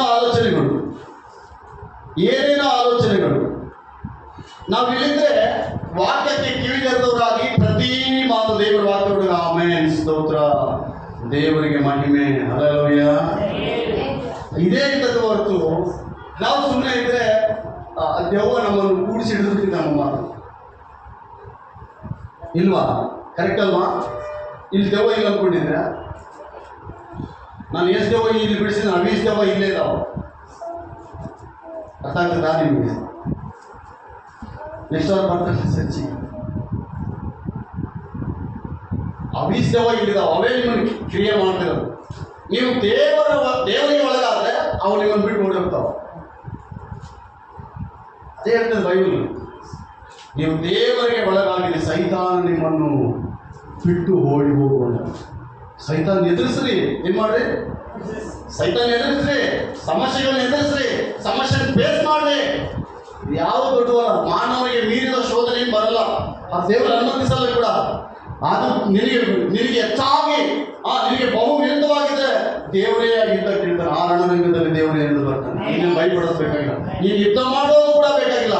ನೀನು ದೇವರ ಕೈಗೆ ನೀನು ಯುದ್ಧ ಒಪ್ಪಿಸ್ತಾರೆ, ದೇವರು ಯುದ್ಧ ಮಾಡೋದ್ರಿಂದ ನೋಡ್ರಿ ಕತೆ ಬದಲಾಗಿ ಹೋಗ್ತದೆ ಆತ್ಮೀಯರೇ. ಆಮೇಲೆ ಹಲ್ಲೆಲೂಯಾ. ನಿದ್ದೆ ಬರ್ತಾ ಇದೆಯಾ? ದೇವರಿಗೆ ಸ್ತೋತ್ರ. ನಿದ್ದೆ ಮಾಡಲ್ಲ, ಏನು ತೊಂದರೆ ಇಲ್ಲ. ನಾನು ಪ್ರಸಂಗ ಮಾಡೋರಿಗೆ ನಿದ್ದೆ ಮಾಡ್ರಿ. ನಾನು ಪ್ರಸಂಗ ಮಾಡಿದ ತದನಂತರ ಕೂಡ ನಿದ್ದೆ ಮಾಡೋದು ನಾನು ಎಬ್ಸಲ್ಲ. ಎಚ್ಚರ ಇದ್ದವರು ಬೇಕಾದ್ರೆ ಹೋಗಿ ಪ್ರಾರ್ಥನೆ ಮಾಡಿ. ನಿದ್ದೆ ಮಾಡೋರು 5 ಗಂಟೆವರೆಗೆ ಸಮಯ ಇದೆ. ನಿದ್ದೆ ಮಾಡಿ ತದನಂತರ ಎಲ್ಲ ಮಗಕ್ಕೆ ಬ್ರಷ್ ಮಾಡಿ, ಪೇಸ್ಟ್ ಬ್ರಷ್ ಕೂಡ ತಂದು ಕೊಡ್ತೀನಿ. ಪೇಸ್ಟ್ ಇದೆ, ಬ್ರಷ್ ತಂದು ಕೊಡ್ತೀನಿ. ಎಷ್ಟು ಜನ ಮಲಗ್ತಾರೆ ಅಷ್ಟೇ. ಸಾಯಂಕಾಲ ಟೀ ಮಾಡಿಕೊಟ್ಟು ಟೀ ಕೂಡ ಮಾಡಿಬಿಡು. ಹಲ್ಲೆಲೂಯಾ. ಓಕೆನಾ? ಇವರ ವಾಕ್ಯ ಕೇಳುವಾಗ ನಮ್ಮ ಹೃದಯ ತೆರೆದಿರುತ್ತೆ. ತೆರೆದಿರುವವರಿಗೆ ಮಾತ್ರ ದೇವರ ವಾಕ್ಯ ಅಪ್ಲೈ ಆಗುತ್ತೆ. ಹೃದಯ ಮುಚ್ಚಿದವರಿಗೆಲ್ಲ. ಯೇಸು ಸ್ವಾಮಿ ಬಂದಾಗ ಕೆಲವರು ಮುಚ್ಚಿದಾರಂತ, ಸ್ವಾಮಿ ತೆರೀರಿ ಅಂತ ಹೇಳಿದ್ರೆ ಸ್ವಾಮಿ ಅವರು ತೆರೆದಿಲ್ಲ. ಅವ್ರ ಮನೆಗಳು ಸಂಪೂರ್ಣವಾಗಿ ನಿದ್ದೆಯಲ್ಲಿದ್ದಾರೆ. ಎಚ್ಚರವಾಗಿ ನಿಮ್ಮಂಗೆ ಕುಂತಿದ್ದಾರೆ. ಅವರು ಕೂಡ ಆಕ್ಟಿಂಗ್ ಮಾಡ್ತಾ ಇದ್ದಾರೆ, ಆದರೆ ಒಳಗಡೆ ನಿದ್ದೆ ಇದೆ. ಏನಿದೆ ಒಳಗಡೆ? ಯಾರಿಗೆ? 5 ಮಂದಿ ಕನ್ಯರಿಗೆ. ಯಾರಿಗೆ ಹೇಳಿದ್ರಿ? 5 ಮಂದಿ ಕನ್ಯರಿಗೆ. ಅವ್ರು ಎಚ್ಚರವಾಗಿದ್ದಾರೆ. 10 ಮಂದಿ ಜೊತೆಗೆ ಇದ್ದಂತೆ ಇದ್ದಾರೆ. ಕೆಲವು ಸಲ ನಮಗೆ ನಿದ್ದೆ ಬರ್ತಿರ್ತಾರೆ, ಅವ್ರ ಪಕ್ಕದವ್ರು ಮಾತಾಡ್ತಿರ್ತಾರ, ಹ್ಞೂ ಅಂತ ಇರ್ತೀವಿ ಅಷ್ಟೇ. ಅದು ಎಚ್ಚರವಾಗಿದ್ದ ಥರ ನಾವು ನಟನೆ ಮಾಡ್ತಾ ಹೊರತು ಶಾಶ್ವತವಾಗಿ ಎಚ್ಚರ ಇಲ್ಲ. ಈಗ ದೇವರ ಸಂಧಿಯಲ್ಲಿ ನೀನು ನಾನು ಇರುವಂತಹ ಸಮಯ. ಯಾರನ್ನು ದೇವರು ಆಶೀರ್ವಾದ ಮಾಡ್ಬೇಕು ಅನ್ಕೊಳ್ತಾನೋ ಅವ್ರಿಗೆ ಹೆಚ್ಚು ಶ್ರಮೆ ಬೇಕು, ಹೆಚ್ಚು ಶ್ರಮೆ ಕೊಡ್ತಾನೆ, ಹೆಚ್ಚು ಕಷ್ಟ ಕೊಡ್ತಾನೆ, ಹೆಚ್ಚು ಕಷ್ಟ ಬರ್ತವೆ. ನೀನು ಎಷ್ಟು ಕಷ್ಟ ಅನುಭವಿಸ್ತೋ ಅಷ್ಟು ಉನ್ನತ ಸ್ಥಾನದಲ್ಲಿ. ಇದಕ್ಕೆಲ್ಲ ಮಾಧುರಿ ಯಾರು ಹೇಳ್ರಿ? ಎಲ್ಲರೂ ಹೇಳ್ರಿ. ಇದಕ್ಕೆ ಮಾಧುರಿ ಯಾರು ಹೇಳ್ರಿ? ಎಲ್ಲರೂ ಹೇಳ್ರಿ. ಇದಕ್ಕೆ ಮಾಧುರಿ ಯಾರು ಹೇಳ್ರಿ? ನೆಕ್ಸ್ಟ್ ವಾಕ್ಯ ನೋಡ್ಕೋಣ. ನೆಕ್ಸ್ಟ್ ವಾಕ್ಯ ಪ್ರಿಯ ಆತ್ಮೀಯ ಸಹೋದರಿ, ನನ್ನ ಸಹೋದರ, ಫಸ್ಟ್ ಸಾಮುವೇಲ್ 16 ವಾಕ್ಯ. ಫಸ್ಟ್ ಸಾಮುವೇಲ್ 16ನೇ ಅಧ್ಯಾಯ 10ನೇ ವಚನ, 10, 11, 12.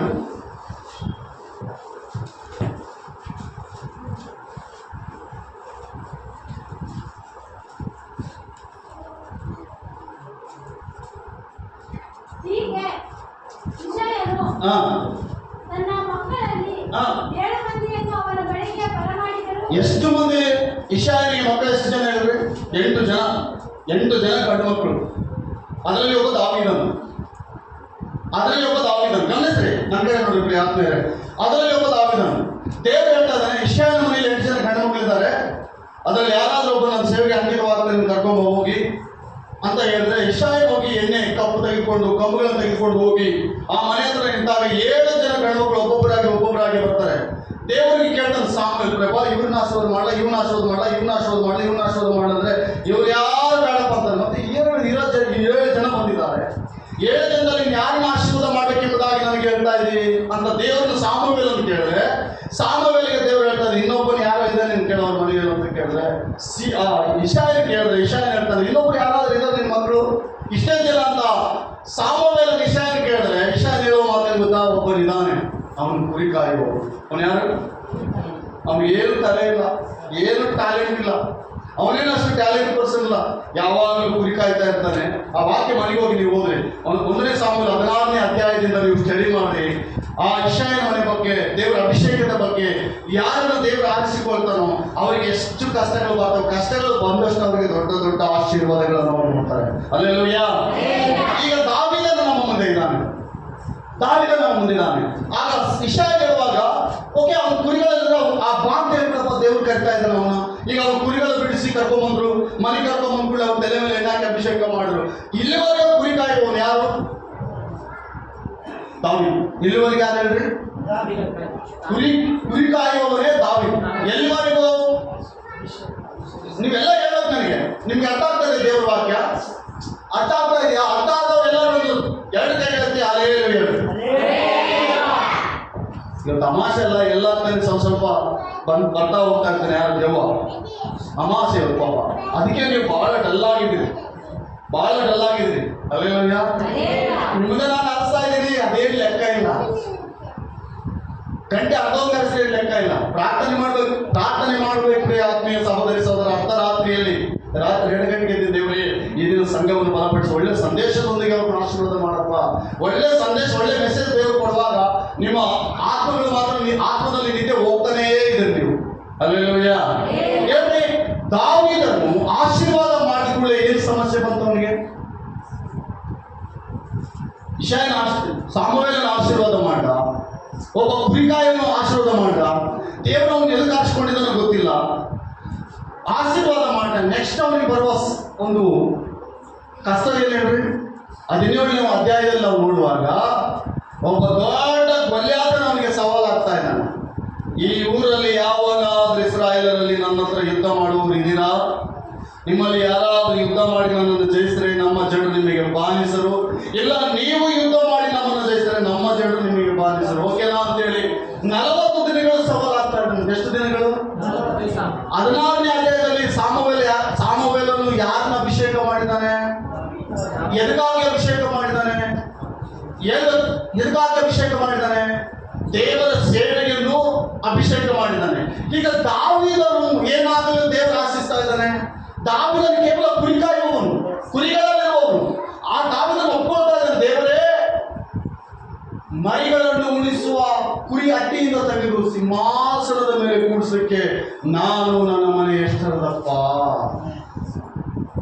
ಮರಿಗಳನ್ನು ಕೂಡಿಸುವವನು, ಪ್ರತಿ ಬೆಳಿಗ್ಗೆ ಮರಿಗಳನ್ನು ಉಳಿಸುವವನ ನಾನು ತೆಗೆದುಕೊಂಡು ಬಂದು ಸಿಂಹಾಸನದ ಮೇಲೆ ಕೂಡಿಸಿದೆಯಲ್ಲ, ನಾನು ಎಷ್ಟವನು ಪ್ರಭುವ. ದಾವೀದನು ಆ ಉಪಕಾರ ನೆನೆಸ್ತಾ ಇದ್ದಾನೆ.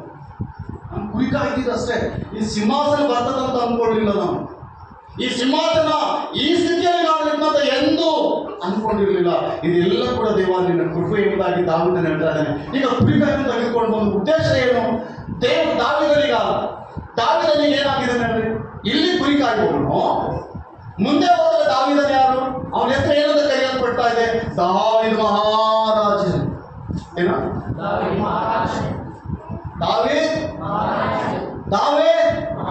ಎಲ್ಲರೂ ಹೇಳಿ ದಾವೀದ್. ಹಲ್ಲೆಲೂಯಾ.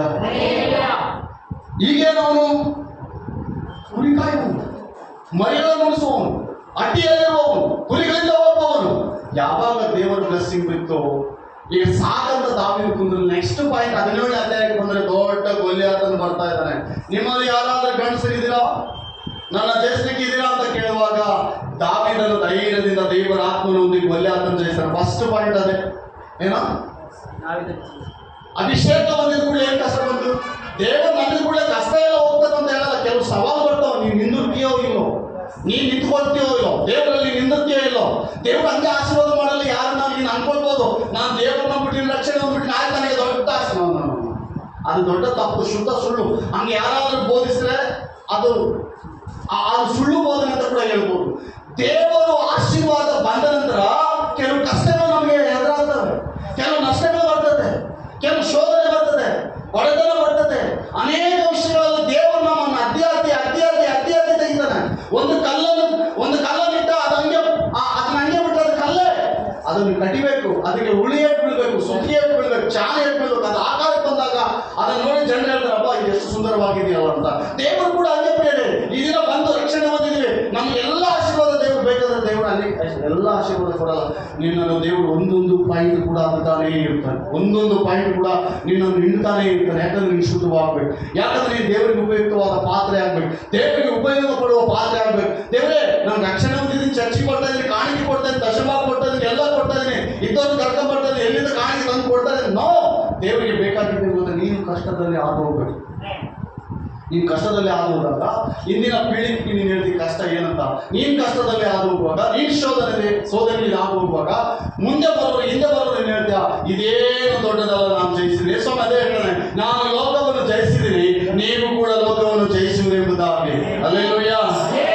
ಹಂಗೆ ಹೇಳಿದಾನೆ ಸ್ವಾಮಿ, ಲೋಕವನ್ನು ಜಯಿಸಿದರೆ ನೀವು ಜಯಿಸಬೇಕು ಲೋಕವನ್ನು ಎಂಬುದಾಗಿ. ಈಗ ದಾವೀದನಿಗೆ ನೆಕ್ಸ್ಟ್ 17ನೇ ಅಧ್ಯಾಯದಲ್ಲಿ ದೊಡ್ಡ ಗೊಲ್ಯಾತನು ಬಂದ ಕೂಡಲೇ ಅವನ ಎಂದು ಕೂಡ ಇಲ್ಲ, ಇದು ದೇವರ ದೈವ ಚಿತ್ತ ಎಂಬುದಾಗಿ ಮುಂದೆ ಹೋದ. ಅಲ್ಲಿ ಜಯ ಸಿಕ್ತು. ಈಗ ಜಯ ಸಿಕ್ತು, ಅಲ್ಲಿರುವ ಜನರೆಲ್ಲ ದಾವೀದನ ಹೊಗಳ್ತಾ ಇದ್ದಾರೆ. ಅಪ್ಪ, 40 ದಿವಸದಿಂದ ಗೊಲ್ಯಾತನ ಸವಾಲಾಗ್ತಾ ಇದ್ದಾನೆ.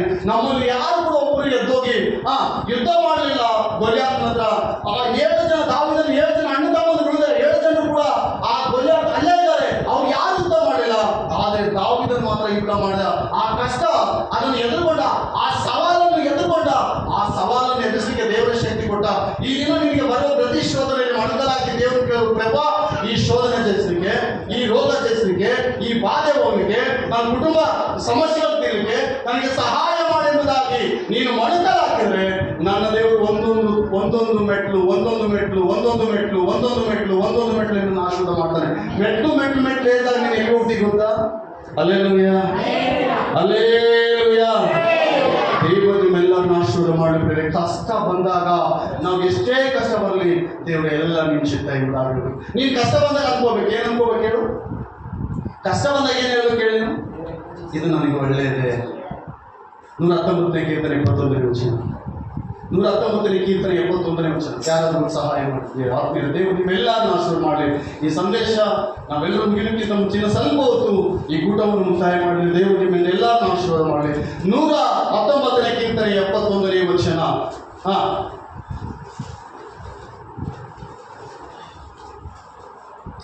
ಕಷ್ಟ ಅನುಭವವು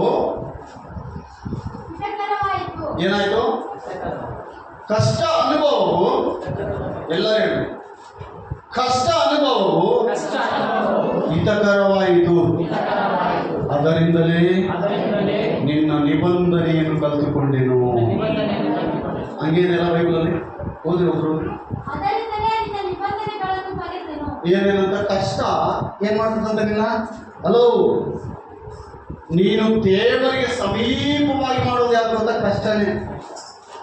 ನಿನಗೆ ಸುಖ ಇದ್ರೆ ದೇವರಿಂದ ದೂರ ಹೋಗ್ಬಿಡ್ತೀಯ. ನೀನು ದೇವರಿಂದ ದೂರ ಹೋಗ್ಬಿಟ್ಟು ಯಾವಾಗಲೂ ಸುಖ ಕೊಡ್ತಾ ಇದ್ರೆ, ಸಂತೋಷ ಕೊಡ್ತಾ ಇದ್ರೆ, ರೋಗ ಬರ್ದಂಗೆ, ಕಷ್ಟ ಬರ್ದಂಗೆ, ನಷ್ಟ ಬರ್ದಂಗಿದ್ರೆ ನಿನಗೆ ದೇವ್ರ ಯಾಕಮ್ಮ ಅಂತೇಳಿ ನಾವು ದೂರ ಹೋಗ್ಬಿಟ್ಟು ನಮ್ಗೆ ಏನಾಗಿರುತ್ತೆ ದೇವರಿಗೆ ಬರ್ಬೇಕಂತ ಕೇಳುವ ಅನೇಕ ಪ್ರಶ್ನೆಗಳು ಕೇಳುವವರಿದ್ದಾರೆ. ವಾಕ್ಯ ಇರ್ತದೆ, ಕಷ್ಟ ಅನುಭವವು ಹಿತಕರವಾಯಿತು. ಕಷ್ಟಪಟ್ಟವರಲ್ಲಿ ಎಲ್ಲಿದ್ದಾರೆ?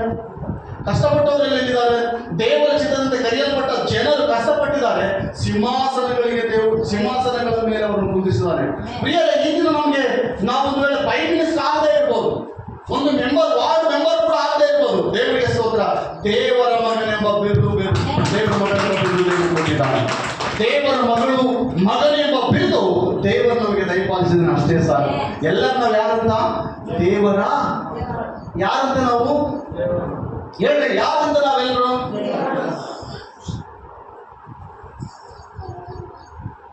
ಬೈಬಲ್ ಒಂದೊಂದು ಸನ್ನಿವೇಶ ನಮಗೆ ಒಂದೊಂದು ದಾರಿ ಬಿಡಿಕೊಡ್ತಾ ಇರುತ್ತೆ. ಆತ್ಮೀಯರೇ, ಬೈಬಲಲ್ಲಿ ಅನೇಕ ಸಂದೇಶಗಳು ಮಾನವರಿಗಾಗಿದ್ದಾವೆ. ಅದನ್ನು ನಾವು ಓದುವಾಗ ಸ್ಟಡಿ ಮಾಡುವಾಗ ದೇವರು ಅದ್ಭುತವಾಗಿ ವರ್ತಮಾನ ಕಾಲಗಳಲ್ಲಿರುವಂತಹ ಆ ಕಾಲಘಟ್ಟಗಳಲ್ಲಿರುವಂತಹ ಗುಡಾರಗಳನ್ನು ದೇವರು ತಿಳಿಸಿದ್ದಾನೆ. ನಾವು ಕಷ್ಟ ಏನ್ ಮಾಡಬಾರ್ದು ಹೇಳ್ರಿ? ನಿರಾಕರಿಸಬಾರ್ದು. ಕಷ್ಟ ಬಂದಾಗ ಕಳ್ಳನಂತೆ ದೂರ ಆಗಬಾರ್ದು, ಕಳ್ಳಿಯಂತೆ ತಪ್ಪಿಸ್ಕೊಳ್ಬಾರ್ದು. ದೇವ ಅದು ನಿಶ್ಚಿತವಾದ ಹೋಗಿ ಬರಬೇಕು, ನಿಶ್ಚಿತವಾದ ಹೋಗಿ ಅದು ನನ್ನ ಸಹಾಯವಾಗಿ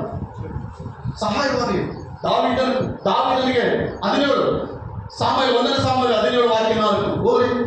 1ನೇ ಸಾಮುವೇಲ 17 4 5 6 7.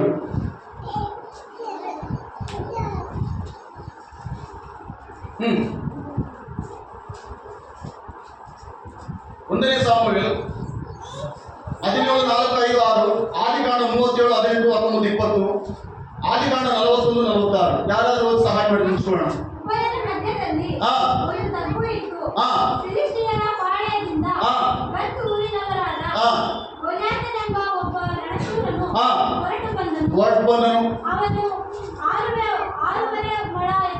ಎಷ್ಟು ಎತ್ತರ ಇದ್ದಂತ ಅವನು? ದಾವೀದ ಎಷ್ಟಿದ್ದಾನೆ ಹೇಳ್ರಿ? ದಾವೀದನ ಎಷ್ಟಿದ್ದಾನೆ ಹೇಳ್ರಿ? ಬಹಳ ಚಿಕ್ಕವನು. ಮುಂದೆ ಅವನಿಗೆ ಕಂಪೇರ್ ಮಾಡಿದ್ರೆ ಇವನು ಇರುವಂತ ಆಯುಧಗಳು ಅವನ ಹತ್ರ ಏನಿಲ್ಲ. ಇವನಿಗೆ 6 kg ಗುರಾಣಿಗಳಿದ್ದಾವೆ, ಬಲ್ಲೆಗಳಿದ್ದಾವೆ, ಕಿರೀಟ ಇದೆ, ಅನೇಕ ವಸ್ತುಗಳು ಹೊತ್ಕೊಂಡು ಇವನು ಅರಸ್ತಾ ಇದ್ದಾನೆ. ದಾವೀದನಿಗೆ ಏನಿಲ್ಲ, ದೇವರ ಸಹಾಯ ಮಾತ್ರ ಇದೆ. ದೇವ್ರ ಚಪ್ಪಲವನ್ನು ನಿನಗೆ ನನಗೆ ಬೇಕಾಗಿದ್ದು ದೇವರ ಸಹಾಯ. ನೆಕ್ಸ್ಟ್ ವಾಕ್ಯ. ಈಗ ದಾವೀದನು ಇದನ್ನು ಜಯಿಸಿಕೊಳ್ಳೆ ನೆಕ್ಸ್ಟ್ ಏನ್ ಹೇಳ್ರಿ? ಯಾರ ಹತ್ರ ಯುದ್ಧ ಮಾಡಬೇಕು? ಈಗ ಜನರೆಲ್ಲ ದಾವೀದನ್ನು ಹೊಗಳ್ತಾ ಇದ್ರಪ್ಪ, ಕುರಿಯಟ್ಟಿಂದ ಬಂದು ದಾವೀದನು ಇಷ್ಟು ಪವರ್ಫುಲ್ ಅಂತ ನಮ್ಗೆ ಯಾರಿಗೂ ಗೊತ್ತಿರಲಿಲ್ಲ. ದಾವೀದನೇ ಒಳ್ಳೆಯವನು, ದಾವೀದನೇ ಸರಿಯಾದವನು, ದಾವೀದನೇ ಯುದ್ಧ ಮಾಡಲಿಕ್ಕೆ ನಿಪುಣನೆಂಬುದಾಗಿ ಎಲ್ಲ ಜನರು ಹೇಳ್ತಾ ಇದ್ದಾರೆ. ಈಗ ಅಲ್ಲಿರುವ ಸಿಂಹಾಸನದ ಮೇಲಿರುವ ಸೌಲನಿಗೆ ಕೋಪ ಬಂದ್ಬಿಡ್ತು. ನಾನು ರಾಜನಿರುವಾಗ ಜನರು ಇವನು ನೋಡ್ತಾ ಇದ್ದಾರೆ, ನೀವು ಏನ್ ಮಾಡ್ಬೇಕು? ನಾನು ಯೋಸೇಫ್ ಏನ್ ಮಾಡಿದ್ರೆ ಅವರು ಸಾಯ್ಬೇಕಂತ ಹೇಳೋ ಪ್ಲಾನಿಂಗ್, ಸಾಯಿಸ್ಬೇಕಂತ ಹೇಳೋ ಪ್ಲಾನಿಂಗು. ಈಗ ಸೌಲನಿಗೆ ಸೇಮ್ ದಾವೀದನ ಮೇಲೆ ಸೌಲನು ಉರಿಕೊಳ್ತಾ ಇದ್ದಾನೆ. ಎಲ್ಲಿ ಸಿಕ್ಕರಲ್ಲಿ ಸಾಯಿಸ್ಬೇಕೆಂಬುದಾಗಿ ತೀರ್ಮಾನ ಮಾಡಿದ್ದಾನೆ ಸೌಲನು. ಆದ್ರೆ ದಾವೀದನ ಎಷ್ಟು ಸಲ ತಪ್ಪಿಸ್ಕೊಂಡಿದ್ದಾನೆ ಗೊತ್ತಾ? ಬಹಳ ಸಲ ತಪ್ಪಿಸ್ಕೊಂಡಿದ್ದಾನೆ. ಬಹಳ ಸಲ ಪ್ರಾಣಾಪಾಯದಿಂದ ತಪ್ಪಿಸ್ಕೊಂಡಿದ್ದಾನೆ. ಯಾರು? ದಾವೀದನು. ಯಾಕಂದ್ರೆ ಮುಂದೆ ನಾನು ಇನ್ನು ಸಿಂಹಾಸನದ ಏರ್ಬೇಕೆಂಬುದಾಗಿ ದೇವರು ತಪ್ಪಿಸ್ತಾ ಇದ್ದಾನೆ. ಸೌಲನು ಸಾಯಿಸಬೇಕಂತ ಸಂಭಾವನೆ ಬಹಳ ಕಡಿಮೆ. ದೇವರ ದೃಷ್ಟಿಯಲ್ಲಿ ದಾವಿದನ ಹೆಂಗಿದ್ರೆ ಗೊತ್ತಾ? ದೇವರ ಆತ್ಮಗೊಂಡ ದಾವಿದನ ಒಂದೊಂದೇ ಎದುರಿಸ್ತಾ ಇದ್ದಾನೆ. ಈಗ ನೋಡಿ, ಯಾರಾದ್ರೂ ನಮಗೆ ಸಾಯಿಸಲಿಕ್ಕೆ ಬಂದ್ರೆ ಇವತ್ತು ಬಂದು ಏನಪ್ಪಾ ನೀನು ಅದ ಇದ ಅಂತೇಳಿ ಯಾರಾದ್ರೂ ನಮಗೆ ಸ್ವಲ್ಪ ಪಿಸ್ತೂಲ್ ತೋರಿಸ್ಬಿಟ್ರೆ ಏನ್ ಮಾಡೋದು ನಾವು? ಏನ್ ಮಾಡೋದು ಹೇಳಿ? ಚಾರ್ಲಿ ಕ್ರಿಕ್ ಒಂದ್ ವೇಳೆ ಅವ್ರಿಗೆ ಗೊತ್ತಿರ್ಬೋದು, ಅನೇಕ ದೊಡ್ಡ ಸಂದೇಶಕರು, ಯೌವನಸ್ಥ 33 ವರ್ಷ ಅಷ್ಟೇ ಆಗ್ತದೆ. ಎಷ್ಟು? 33 ವರ್ಷ ಚಾರ್ಲಿ ಕ್ರಿಕ್ ಅಮೆರಿಕ ದೇಶವನ್ನು ಅಲ್ಲಾಡಿಸಿದಂತ ಪ್ರಸಂಗದಲ್ಲಿ ಅಲ್ಲಾಡಿಸಿದಂತೆ ದೇವರ ವಾಕ್ಯ ಓದ್ರಿ, ವಾಕ್ಯ ಧ್ಯಾನಿಸ್ರಿ, ಅದೇ ವಾಕ್ಯ ಜನರಿಗೆ ಸಾರಿ ಎಂಬುದಾಗಿ ಆತನ ಸಂದೇಶ ಬಹಳ ಇಷ್ಟ ಆಯ್ತು ನನಗೆ. ಇನ್ನದು ನೋಡ್ತಿರುವಾಗ ಪ್ರಿಯ ಆತ್ಮೀಯರೇ, ನಮ್ಮ ಜೀವಿತ ನೋಡ್ರಿ, ಕೆಲವು ಸಲ ಅಂತ ಸಂದರ್ಭ ಬರ್ತದೆ, ಆದ್ರೆ ಅದು ದೇವರ ಚಿತ್ತ ಇದ್ರೆ ನಮ್ಮ ತಲೆ ಕೂದಲು ಎಳೆಕೂದಲಿಕ್ಕೆ ಸಾಕಿಲ್ಲ, ಅದು ದೇವ್ರ ಮಾತು. ಬಟ್ ನಾವೇನ್ ಮಾಡ್ತಾ ಇದ್ದೀವಿ? ಯಾವುದಂತ ಸಂದೇಶ ಬಂದಾಗ ಪಕ್ಕಿಗೆ ಹೋಗ್ತಾ ಇದ್ದೀವಿ. ಭಕ್ತನಾದ ಪೌಲನು ಅದೇ ಹೇಳ್ತಾ ಇದ್ದಾನೆ, ನನ್ನಲ್ಲಿರುವ ಆತ್ಮ ಏಳಿತನದ ಆತ್ಮವಲ್ಲ, ನನ್ನಲ್ಲಿರುವ ಆತ್ಮ ದೇವರ. ಕಷ್ಟವನ್ನು ಫೇಸ್ ಮಾಡ್ಬೇಕು ನೀನು. ಕಷ್ಟಕ್ಕೆ ಅಡ್ಡದಾರಿ ಹುಡುಕಬಾರ್ದು. ಕಷ್ಟಕ್ಕೆ ಅಡ್ಡದಾರಿ ಹುಡುಕೇ ಬೇಡ. ಆ ಕಷ್ಟದಿಂದ ಏನೋ ಒಂದು ನಿನಗೆ ಆಶೀರ್ವಾದ ಇದ್ದೇ ಇರ್ತದೆ. ಒಂದು ಕಷ್ಟ ನಿನಗೆ ಬರ್ತಾ ಇದ್ರೆ ಅದರಿಂದ ಒಂದು ದೊಡ್ಡ ಆಶೀರ್ವಾದ ಇರ್ತದೆ. ಕಷ್ಟ ತಪ್ಪಿಸ್ಕೊಳ್ಬಾರ್ದು. ಅದಕ್ಕೆ ಭಕ್ತನ ಹೇಳ್ತಾ ಇದ್ದಾನೆ, ಕಷ್ಟ ಅನುಭವವು ನನಗೆ ಹಿತಕರವಾಯಿತು, ಆದ್ದರಿಂದ ನಾನು ನಿನ್ನ ನಿಬಂಧನೆಯನ್ನು ಕಲಿತುಕೊಂಡೆನು. ದೇವರ ವಾಕ್ಯಕ್ಕೆ ಸಮೀಪವಾದಂತಹ ಭಕ್ತನ ಹೇಳ್ತಾ ಇದ್ದಾನೆ, ದೇವರು ನಾನು ಹೆಂಗೆ ನಡಿಬೇಕಂತ ಕಷ್ಟ ನಮ್ಮನ್ನು ನಡೆಸೋದಂತ. ಕಷ್ಟ ಯಾವಾಗ ನಮ್ಮ ನಾಶನ ಮಾಡಲ್ಲ ಪ್ರಿಯರೇ. ಹಲ್ಲೆಲೂಯಾ. ಕುಟುಂಬಸ್ಥರ ನಾಶ ಮಾಡ್ಬೋದು, ಫ್ರೆಂಡ್ಶಿಪ್ ನಾಶ ಮಾಡ್ಬೋದು, ಕುಟುಂಬದ ದುಷ್ಟ ಚಟಗಳನ್ನು ನಾಶನ ಮಾಡ್ಬೋದು, ಕುಟುಂಬದಲ್ಲಿ ಕಲಹ ಜಗಳವನ್ನು ನಾಶನ ಮಾಡ್ಬೋದು. ಆದರೆ ದೇವರ ಚಿತ್ತವಾಗಿ ಬಂದ ಕಷ್ಟ ನಮ್ಮನ್ನೆಂದಿಗೂ ನಾಶನ ಮಾಡಲಿಕ್ಕೆ ಸಾಧ್ಯವಿಲ್ಲ. ಹಲ್ಲೆಲೂಯಾ. ಸೌಲನಿಂದ ತಪ್ಪಿಸ್ಕೊಳ್ಬೇಕಾಗಿತ್ತು. ಈಗ ದಾವೀದನ ಅನೇಕ ತೋಳಗಳ ಮಧ್ಯೆ, ಕುರಿಗಳ ಸಿಂಹಗಳ ಮಧ್ಯೆ ಆತನು ಕುರಿಕಾಯುವಾಗಲೂ ಕೂಡ ಅನೇಕ ಶೋಧನೆ ಬಂದಿದೆ, ತಪ್ಪಿಸಿಕೊಂಡಿದ್ದಾನೆ. ಈಗ ಆತನ ಹೆಸರು ಬೈಬಲ್ ತೆಗೆದ್ರೆ ಬೈಬಲ್ ಅಲ್ಲಿ ಹೇಳ್ತಾ ಇದೆ, ಆತನ ಹೆಸರು ದಾವೀದ ಮಹಾರಾಜನು. ಹಲ್ಲೆಲೂಯಾ. ಯೋಸೇಫನ ಐಗುಪ್ತ ದೇಶದಲ್ಲಿ ಏನಾಗಿದ್ದಾನಂತ? 5 ಮಿನಿಟ್ಸ್. ಹಲ್ಲೆಲೂಯಾ. ಬೇರೆ ಈ ದಿನ ಅಂತ ಸ್ಥಿತಿಗೆ ನಾವು ಹೋಗುತ್ತಿರ್ಬೋದು. ದೇವರ ಮಕ್ಕಳೆಂಬುದಾಗಿ ದೇವರು ನಮ್ಮನ್ನು ಹಾಕೊಂಡಿದ್ರೆ ಎಷ್ಟನ್ನು ಸಂತೋಷ ಪಡ್ತಾ ಇದ್ದೀವಿ, ಎಷ್ಟನ್ನು ಸಂತೋಷ ಪಡ್ತಾರೆ ದೇವರ ಮಕ್ಕಳು ನಾವು. ದೇವರಿಗೆ ಸ್ತೋತ್ರ. ದೇವರಿಗೆ ಕೈ ಬಿಡಲ್ಲ. ಕಷ್ಟ ಬಂದ ಭಯ ಪಡಬೇಡ. ದೇವರಿಗೆ ಹೇಳು, ದೇವರ ಮುಂದೆ ಹೇಳು ಅಷ್ಟೇ. ದೇವರ ಮುಂದೆ ಒಪ್ಪಿಸಿ, ರೋಗ ಬಡ್ಡರ ಬಂದ ದೇವರಿಗೆ ಹೇಳು, ದೇವ ನನಗೆ ಸಹಾಯ ಮಾಡಂತ. ತತ್ಕ್ಷಣದಲ್ಲಿ ದೇವರು ಅದಕ್ಕಿಂತ ಉನ್ನತ ಸ್ಥಿತಿಯಲ್ಲಿ ದೇವರು ನಿನ್ನ ನಿಲ್ಲಿಸಲಿಕ್ಕೆ ಸಹ ಮಾಡ್ತಾರೆ. ನೆಕ್ಸ್ಟ್ ವಾಕ್ಯ, ಆದಿಕಾಂಡ ಪುಸ್ತಕ 37 18, 19, 20 ಕೊನೆಯದಾಗಿ ಆದಿಕಾಂಡ 41, 46 2 ವಾಕ್ಯ ಓದಿ ಮುಗಿಸ್ಕೊಳ್ಳೋಣ.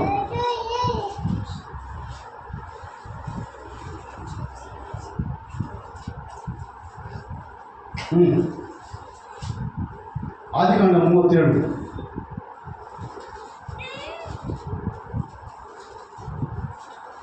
18 ಓದ್ರಿ. ಅವರು ಅವನನ್ನು ದೂರದಿಂದ ನೋಡಿ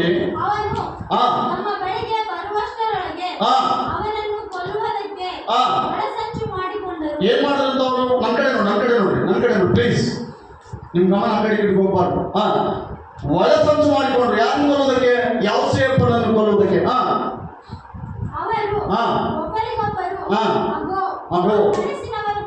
ಯಾರವನು? ಆ ಕನಿಷ್ಠನವನು ಬರ್ತಾ ಇದ್ದಾನೆ. ಈಗ ಅವನು ಬಂದ ಕೂಡಲೇ ಅವನು ಸಾಯಿಸ್ಬಿಡೋಣ ಅಂತ ಇವ್ರು ಎಲ್ಲರೂ ಮಾತಾಡ್ತಾ ಇದ್ದಾರೆ. ಆದ್ರೆ ದೇವರ ಪ್ರಣಾಳಿಕೆ ಇವರೆಲ್ಲರಿಗಿಂತಲೂ ಉನ್ನತವಾಗಿದೆ. ಇವ್ರಿಗೆ ಸತ್ತೋದ್ರೆ ಐಗುಪ್ತ ದೇಶಕ್ಕೆ ಪ್ರೈಮ್ ಮಿನಿಸ್ಟರ್ ಆಗೋದು ಯಾವಾಗ ಹೇಳ್ರಿ? ದೇವರು ಹೇಳಿದ್ರೆ ಪ್ರೈಮ್ ಮಿನಿಸ್ಟರ್ ಆಗ್ಬೇಕು ನೀನು ಅಂತ. ಆದ್ರೆ ಇವ್ರು ಏನ್ ಮಾಡ್ತಾ ಇದ್ದಾರೆ? ಇಲ್ಲೇ ಸಾಯಿಸ್ಬೇಕು ಜನರು ಅಷ್ಟೇ. ಜನರು ಮುಂದೆ ಹೋಗಿ ಬಿಡಲ್ಲ ನೀನು ಜನರು ನೋಡ್ಬೇಡ. ಜನರು ನೋಡಿದ್ರೆ ಬಿದ್ದೋಗಿ ಜನರು ಮುಂದೆ ಹೋಗಿ ಬಿಡಲ್ಲ ನೀನು. ದೇವರ ಮೇಲೆ ಸಂಪೂರ್ಣವಾಗಿ ನೀನು ಹಾಕೊಳ್ಬೇಕು. ದೇವರು ನನ್ನನ್ನು ನೀನು ಮುಂದುವರಿಸು, ದೇವರೇ ನನ್ನನ್ನು ನೀನು ಮುಂದುವರಿಸು, ನನ್ನ ನೀನು ಆಶೀರ್ವಾದ ಮಾಡು. ಜನರು ಅಷ್ಟೇ. ಯಾವಾಗ ಸ್ವಲ್ಪ ನೀನು ಒಳ್ಳೆ ಬಟ್ಟೆ ಹಾಕಿಟ್ಕೊಳ್ಳಿ, ಒಂದು ಒಳ್ಳೆ ಸಾರಿ ಹುಡುಗ ಸ್ವಲ್ಪ ಏನಾದರೂ ಹಲ್ಲೆಲೂಯಾ.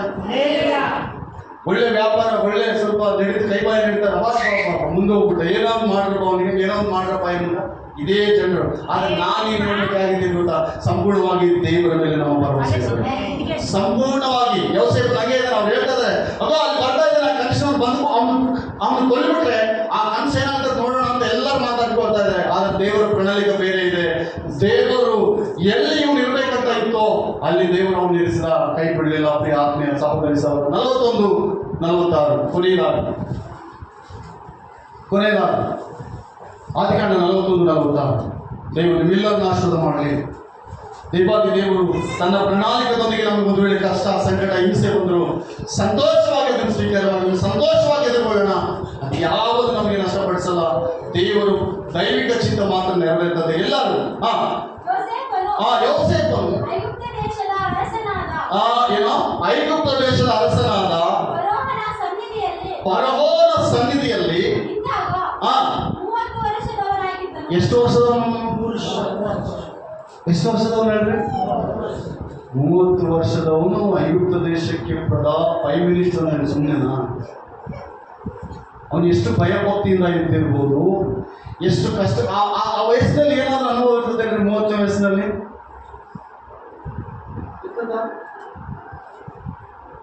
30 ವಯಸ್ಸಿನಲ್ಲಿ ಬೇರೆ ಬೇರೆ ಆಲೋಚನೆಗಳಿರ್ತಾವೆ. 30 ವಯಸ್ಸಿನಲ್ಲಿ ಐಗುಪ್ತ ದೇಶಕ್ಕೆ ಪ್ರೈಮ್ ಮಿನಿಸ್ಟರ್ ಆಗಿದ್ರು, ಪ್ರಧಾನಮಂತ್ರಿ ಆಗಿರೋನಂದ್ರೆ ಹೆಂಗು? ಎಷ್ಟು ದೊಡ್ಡ ದೇವರ ಪ್ರಣಾಳಿಕೆ ಇರ್ಬೋದು ಹೇಳಿ ಬೇರೆ? ಎಷ್ಟು ದೊಡ್ಡ ದೇವರ ಪ್ರಣಾಳಿಕೆ ಇರ್ಬೋದು ಹೇಳಿ? ಹಲ್ಲೆಲೂಯಾ. ವಯಸ್ಸು ಒಳ್ಳೆ ಯೌವನ. ಯೌವನಸ್ಥರು ಬೇಕು ಈ ದಿನಮಾನಗಳಲ್ಲಿ. ಯೌವನಸ್ಥರು ದೇಶವನ್ನು ಆಳಲಿಕ್ಕೆ ಬೇಕು, ದೇಶವನ್ನು ಉದ್ಧಾರ ಮಾಡಲಿಕ್ಕೆ ಬೇಕು. ಯೌವನ ಸ್ತ್ರೀಯರು, ಯೌವನ ಪುರುಷರು, ಸೈತಾನ್ ಕೂಡ ಅಷ್ಟೇ ಬೇಕು. ಯೌವನಸ್ಥರನ್ನು ಅನೇಕರು ಸೈತಾನ್ ಯೂಸ್ ಮಾಡ್ತಾ ಇದ್ದಾನೆ. ಯೌವನ ಸ್ತ್ರೀಯನ್ನು ಸೈತಾನ್ ಯೂಸ್ ಮಾಡ್ತಾ ಇದ್ದಾನೆ. ಕಾರಣ ಏನು ಗೊತ್ತಾ? ಅವ್ರಿಗೆ ಅವ್ರು ಬೇಕು. ಯೌವನದಲ್ಲಿರುವ ಮಕ್ಕಳು ಅವ್ರಿಗೆ ಬೇಕು. ಯೌವನದಲ್ಲಿರುವ ಮಕ್ಕಳು ದೇಶಕ್ಕೆ ಕೂಡ ಬಹಳ ಪ್ರಾಮುಖ್ಯ. ದೇಶಕ್ಕೆ ಕೂಡ ಯೌವನ ಪ್ರಾಯದಲ್ಲಿರುವ ಮಕ್ಕಳು ಬಹಳ ಪ್ರಾಮುಖ್ಯ. ಒಳ್ಳೆ ಓದಬೇಕು, ಒಳ್ಳೆ ವಿದ್ಯಾಭ್ಯಾಸ ಮಾಡಬೇಕು, ಪ್ರಜೆಗಳಿಗೆ ಹಿತಕರವಾಗುವಂತೆ, ಜನರಿಗೆ ಹಿತಕರವಾಗುವಂತೆ, ಸಮಾಜಕ್ಕೆ ಹಿತಕರವಾಗುವಂತೆ, ಸೊಸೈಟಿಗೆ ಹಿತಕರವಾಗುವಂತೆ, ಜನರ ಹಿತದೃಷ್ಟಿಯಲ್ಲಿ ಒಳ್ಳೆಯದನ್ನು ಮಾಡ್ತಾ ಇರಬೇಕು. ಅದುವೇ ನಮಗೆ ಆಶೀರ್ವಾದ. Hallelujah, hallelujah. ನಾನು ಈಗ ಒಂದು 3 ವರ್ಷಗಳ ಹಿಂದೆ 2 ವ್ಯಕ್ತಿಗಳನ್ನು ನೋಡಿ ಆ ದೇವರಿಗೆ ಪ್ರಾರ್ಥನೆ ಮಾಡ, ದೇವ ಯೌವನಸ್ಥರನ್ನು ದೇವರು ಆರಿಸಿಕೊಂಡು ಒಬ್ಬ ಜನಪ್ರತಿನಿಧಿಗಳನ್ನಾಗಿ ದೇವರು ಆರಿಸಿಕೊಂಡಿದ್ದಕ್ಕಾಗಿ ಸ್ತೋತ್ರ. ಒಳ್ಳೆ ಬುದ್ಧಿಯಿಂದ ಒಳ್ಳೆ ಆರೋಗ್ಯ ಕೂಡ ಅವ್ರು ನಡೆಸಬೇಕಾಗಿ ನಾನು ಪ್ರಾರ್ಥನೆ ಮಾಡಿ, ಕಿರುಗೋಡು ಪ್ರಾಂತದಲ್ಲಿ ಒಂದ್ಸಲ ಸೇವಕರ ಮೀಟಿಂಗ್ ಇದ್ದಾಗ ಅಲ್ಲಿ ಹೋದಾಗ ಸುರೇಶ್ ಬಾಬು ಹಾಗೂ ಗಣೇಶ್ ಅವರಿಂದ ಹೆಂಗು ಹೌದಾ ಇಲ್ಲ ಯೌವನದಲ್ಲಿದ್ದಾರೆ ಅವರು. ನೋಡಿ, ದೇವರ ಕೃಪೆ ಅಲ್ವಾ ಪ್ರಿಯರೇ? ಒಳ್ಳೆ ಉನ್ನತವಾದ ಅಧಿಕಾರದಲ್ಲಿದ್ದಾರೆ. ಅಂಥವ್ರು ಸಂಸ್ಕಾರವನ್ನು ಬೆಳೆಸಿ ಅವರಿರುವಂಥ ಕ್ಷೇತ್ರಗಳನ್ನು ಪರಿಪಾಲನೆ ಮಾಡ್ತಾ ಇದ್ದಾರೆ. ನಾವೆಲ್ಲರೂ ಅವ್ರನ್ನ ಆಶೀರ್ವಾದ ಮಾಡ್ಬೇಕು. ಏನಂತ ಗೊತ್ತಾ? ದೇವರು ಒಳ್ಳೆ ಬುದ್ಧಿ ಕೊಡು, ಒಳ್ಳೆ ಆರೋಗ್ಯ ಕೊಡಪ್ಪ. ಯೌವನಸ್ಥರು. ಯೋಸೇಫನ ಎಷ್ಟು ವರ್ಷ ಇದೆ ಅಂತೆ? ಐಗುಪ್ತ ದೇಶವನ್ನು ಆಳುವಾಗ ಎಷ್ಟು ವರ್ಷ ಇದೆ ಅಂತ ಅವನಿಗೆ? 30 ವರ್ಷ. 30 ವರ್ಷದವನಿಗೆ ಏನೇನೆಲ್ಲ ಇರ್ತಾರೆ ನೋಡಿ ಕಾನ್ಸೆಪ್ಟ್. ಅವನ ಗುರಿ, ಅವನ ಆಸೆ ಏನೇ ಹೇಳಿ? Hallelujah, hallelujah. ಅಲ್ಲಿಗೆ ಹೋಗ್ಬೇಕು, ಇಲ್ಲಿಗೆ ಹೋಗ್ಬೇಕು, ಅದು ತಿನ್ಬೇಕು, ಇದು ತಿನ್ಬೇಕು, ಅವ್ರಿಂದ ತಿರುಗಾಡ್ಬೇಕು, ಇವ್ರಿಂದ ತಿರುಗಾಡ್ಬೇಕು, ಅವ್ರನ್ನ ನೋಡ್ಬೇಕು, ಇವ್ರನ್ನ ನೋಡ್ಬೇಕು, ಅಲ್ಲಿ ಇದು ಮಾಡಿಸಿ, ಇಲ್ಲಿ ಮಾಡಿಸಿ, ಬೀಡಿ ಸೇತೆ, ಸಿಗರೇಟ್ ಸೇತೆ, ಬರೇ ಇದೆ. ಇಲ್ಲಿ ಎಲ್ಲ ನೋಡಿ, ಯಾವುದ್ರಾಗಾದ್ರೂ ನೋಡಿ ಬರೀ ಇದೆ. ಯಾರೋ ತಮ್ಮ ಜೀವಿತ ಕಟ್ಕೊಂಡು ಸರಿಯಾಗಿದ್ದಂತ ನಟನೆ ಮಾಡೋರು ಕೂಡ ಬಹಳ ಜನರಿದ್ದಾರೆ. ಕ್ರೈಸ್ತವರಲ್ಲಿ ಯೌವನಸ್ಥರು ನಟನೆ ಮಾಡ್ತಾ ಇದ್ದಾರೆ. ನಟನೆ ಅದು ದೇವರಿಗೆ ಇಷ್ಟ ಇಲ್ಲ. ಅದಕ್ಕೆ ಅವ್ರನ್ನ ದೇವ್ರ ಮುಂದೆ ತರಲ್ಲ. ದೇವರು ಅವ್ರ ಮುಂದೆ ತರಲ್ಲ. ಹಲ್ಲೆಲೂಯಾ. ಅವ್ರನ್ನೇನ್ ಮಾಡೋದು? ದೇವ್ರ ಮುಂದೆ ತರಲ್ಲ. ಮುಂದೆ ತಂದಿಟ್ಟು ಇವ್ರು ಕೇಳೋದಲ್ಲ, ಇದ್ದವ್ರು ಕೂಡ ಕೇಳಿಸ್ಬಿಡೋರಂತ ಅವ್ರನ್ನೆಲ್ಲ ಇಟ್ಟಿರ್ತಾರೆ ದೇವ್ರು. ಒಂದು ಗಾದೆ ಇದೆ, ಕೋತಿ ತಾನು ಕೇಳೋದಲ್ಲ, ವನವೆಲ್ಲ ಕೇಳಿಸ್ತಂತೆ. ನಮ್ಮ ನೈಜ ನಿಂತಿರ್ಬೇಕಂದ್ರೆ ದೇವ್ರ ಸಂದೇಹದಲ್ಲಿ ಬಹಳ ಯಥಾರ್ಥವಾಗಿರ್ಬೇಕು. ಬಹಳ ಯಥಾರ್ಥತೆ ಸಾವು ಇವೆಲ್ಲ ನಮಗೆ ಗೊತ್ತಿರಬಾರ್ದು. ಯೌವನದಲ್ಲಿ ಗೊತ್ತಿರ್ತದ, ಸಾಯ್ತಿನೋ ಭಯ ಇರ್ತದ ಅವ್ರಿಗೆ ಇರಲ್ಲ. ಯೌವನಸ್ಥರಿಗೆ ಆ ಭಯ ಇರಲ್ಲ. ಸಾಯ್ತಿನೋ ಸತ್ತೋಗ್ನೋ ಬದುಕನೋ ಭಯ ಇರಲ್ಲ. ಯೋಸೇಫನಿಗೆ ಸೇಮ್ ಯಥಾರ್ಥವಾಗಿದ್ದಾನೆ ದೇವರ ಸಂಧಿಯಲ್ಲಿ. 30 ವರ್ಷದಲ್ಲಿ ಅವನು ಆ ಸ್ಥಿತಿಗೆ ಬರ್ಬೇಕಂದ್ರೆ ದೇವ್ರ ಬ್ಲೆಸ್ಸಿಂಗ್ಸ್ ಎಷ್ಟು ಅವನ ಮೇಲೆ ಇರ್ಬೋದು. ಪ್ರಿಯಾತ್ಮೀಯರೇ, ನಮ್ಮ ಜೀವಿತದಲ್ಲಿ ಒಂದು ವೇಳೆ ಹಂಗೆ ಆಗೇ ಹೋಗ್ಬೋದು. ಅನೇಕರನ್ನು ದೇವರಿಗೆ ಮಾದರಿಯಾಗಿ ನಡೆಸುವ ಶಕ್ತಿ ದೇವರು ನಮಗೆ ವಾಕ್ಯದಲ್ಲಿ ಕೊಟ್ಟಿದ್ದಾನೆ. ಅನೇಕರು ದೇವರ ಕಡೆಗೆ ತಿಳಿಸ್ಬೇಕು. ಈ ದಿನಮಾನಗಳಲ್ಲಿ ಅನೇಕರು ನೋಡಿ ಪಾಪದಲ್ಲಿ ಬಿದ್ದಿದ್ದಾರೆ ಯೌವನಸ್ಥರು. ಅನೇಕರು ಕೊಳಕು ಹೋಗ್ತಾ ಇದ್ದಾರೆ. ಅನೇಕರು ದೇವರ ಬಗ್ಗೆನೇ ಗೊತ್ತಿಲ್ಲ. ದೇವರಿಗೆ ಸೊಸೈಟಿಗೆ ವ್ಯತಿರೇಕವಾಗಿದ್ದಾರೆ, ಇವರಿಂದ ಯಾರಿಗೂ ಪ್ರಯೋಜನ ಇಲ್ಲ ಅಂತ ಇದ್ದಾರೆ. ಅದನ್ನ ನೋಡ್ತಾ ನಾವು ಸುಮ್ಮನೆ ಇದ್ದೀವಿ. ಅದನ್ನ ನೋಡ್ತಾ ನಾವೇನ್ ಮಾಡ್ತಾ ಇದ್ದೀವಿ ನೋಡಿ, ಕೈ ಕಟ್ಕೊಂಡು ಸುಮ್ಮನೆ ಇದ್ದೀವಿ. ಬಾರಿಲ್ಲ ಇವಾ ಇದು ಆತ್ಮ ನಶಿಸಿ ಹೋಗ್ತದೆ, ಯೌವನಸ್ಥ ನಶಿಸಿ ಹೋಗ್ತದೆ ಅಂದರೆ ಯೌವನಸ್ಥರು ಎಷ್ಟು ಇಂಪಾರ್ಟೆಂಟ್ ಹೇಳ್ರಿ. ಯೌವನಸ್ಥರು ದೇವರಿಗೆ ಎಷ್ಟು ಇಂಪಾರ್ಟೆಂಟ್, ದೇಶಕ್ಕೆ ಅಷ್ಟೇ ಇಂಪಾರ್ಟೆಂಟ್, ದೇಶಕ್ಕೆ ಅಷ್ಟೇ ಇಂಪಾರ್ಟೆಂಟ್, ಸಮಾಜಕ್ಕೆ ಅಷ್ಟೇ ಇಂಪಾರ್ಟೆಂಟ್. ಯೌವನಸ್ಥರೇ, ಯೌವನ ಪುರುಷ ಪ್ರೇರೆ ಗಮನಿಸ್ರಿ, ನಮ್ಮ ಜೀವಿತದಲ್ಲಿ ಬಹಳ ಇಂಪಾರ್ಟೆಂಟ್ಗಳು. ಆ ಪಾಯಿಂಟ್ ನಾವು ಕಳ್ಕೊಂಡ್ರೆ ಮತ್ತೆ ಸಿಗಲ್ಲ, ಮತ್ತೆ ಬರಲ್ಲ ಅವಕಾಶಗಳು. 60 ವರ್ಷದವರಿಗೆ ನೌಕರಿ ಕೊಡ್ತಾರೆ, ಯಾವಾಗ ಕರೆದು ಗೌರ್ಮೆಂಟು ಯಾರಿಗೆ ಕೊಡ್ತಾರೆ? ಮತ್ತೆ 60 ವರ್ಷದ ರಿಟೈರ್ಮೆಂಟ್ ಅವನು ಅಷ್ಟೇ. 60 ವರ್ಷಕ್ಕೆ ಏನೋ ಮತ್ತೆ ಯಾವಾಗ ನೌಕರಿ ತೆಗೆದುಕೊಳ್ತಾರೆ ಅವನು, ಯಾವಾಗ ಅಪಾಯಿಂಟ್ಮೆಂಟ್ಗೆ ಕರೀತಾರೆ ಅವನು, ಯಾವಾಗ ಯೌವನವಿರುವಾಗ. ನಾವೇನ್ ಮಾಡ್ತಾ ಇದ್ದೀವಿ? ಪ್ರಾರ್ಥನೆ ಮಾಡ್ಬೇಕು, ದೇಶಕ್ಕಾಗಿ ಪ್ರಾರ್ಥನೆ ಮಾಡ್ಬೇಕು, ಊರಿಗಾಗಿ ಪ್ರಾರ್ಥನೆ ಮಾಡ್ಬೇಕು, ಯೌವನಸ್ಥರಿಗಾಗಿ, ಯೌವನ ಸ್ತ್ರೀಯರಿಗಾಗಿ ದೇವರೇ ರಕ್ಷಿಸೋ ನೀನು ಪ್ರಾರ್ಥನೆ ಪಟ್ಟು ನೀನು ಪ್ರಾರ್ಥನೆ ಮಾಡ್ಬೇಕು. ನೀವು ನಿನ್ನನ್ನು ಆಶೀರ್ವಾದ ಮಾಡ್ಬೇಕಂದ್ರೆ ನೀನು ಏನಾಗಿದೆಯೋ ಅವ್ರ ಬಗ್ಗೆ ನೀನು ಬಹಳ ಭಾರಭರಿತದಿಂದ ಪ್ರಾರ್ಥನೆ ಮಾಡ್ಬೇಕು. Hallelujah, hallelujah. ಹೇಳಲಿಕ್ಕೆ ಅನೇಕ ದೈವ ಸಾಕ್ಷಿಗಳಿದ್ದಾವೆ, ಹೇಳಲಿಕ್ಕೆ ಸಮಯ ಇಲ್ಲ. ಬೇರೆ ಪ್ರಯಾಸ ಪಡಬೇಕು. ಒಬ್ಬ ಯೌವನಸ್ಥ ಇವಾಗಲೇ ನೀನು ಪ್ರಯಾಸ ಪಡಬೇಕು. ವಿಲಿಯಂ ಕೇರಿ ಬಗ್ಗೆ ನಿಮ್ಗೆ ಗೊತ್ತಾ? ವಿಲಿಯಂ ಕೇರಿ ಅನೇಕ ದೈವ ಸೇವಕರು ಅವ್ರ ಬಗ್ಗೆ ಬೋಧಿಸ್ತಾ ಇದ್ದಾರೆ. ಸಾಕ್ಷಿ ಬಗ್ಗೆ ನಾವು ಕೇಳಿದ್ರೆ ಭಯಂಕರವಾದ ಸಾಕ್ಷಿ.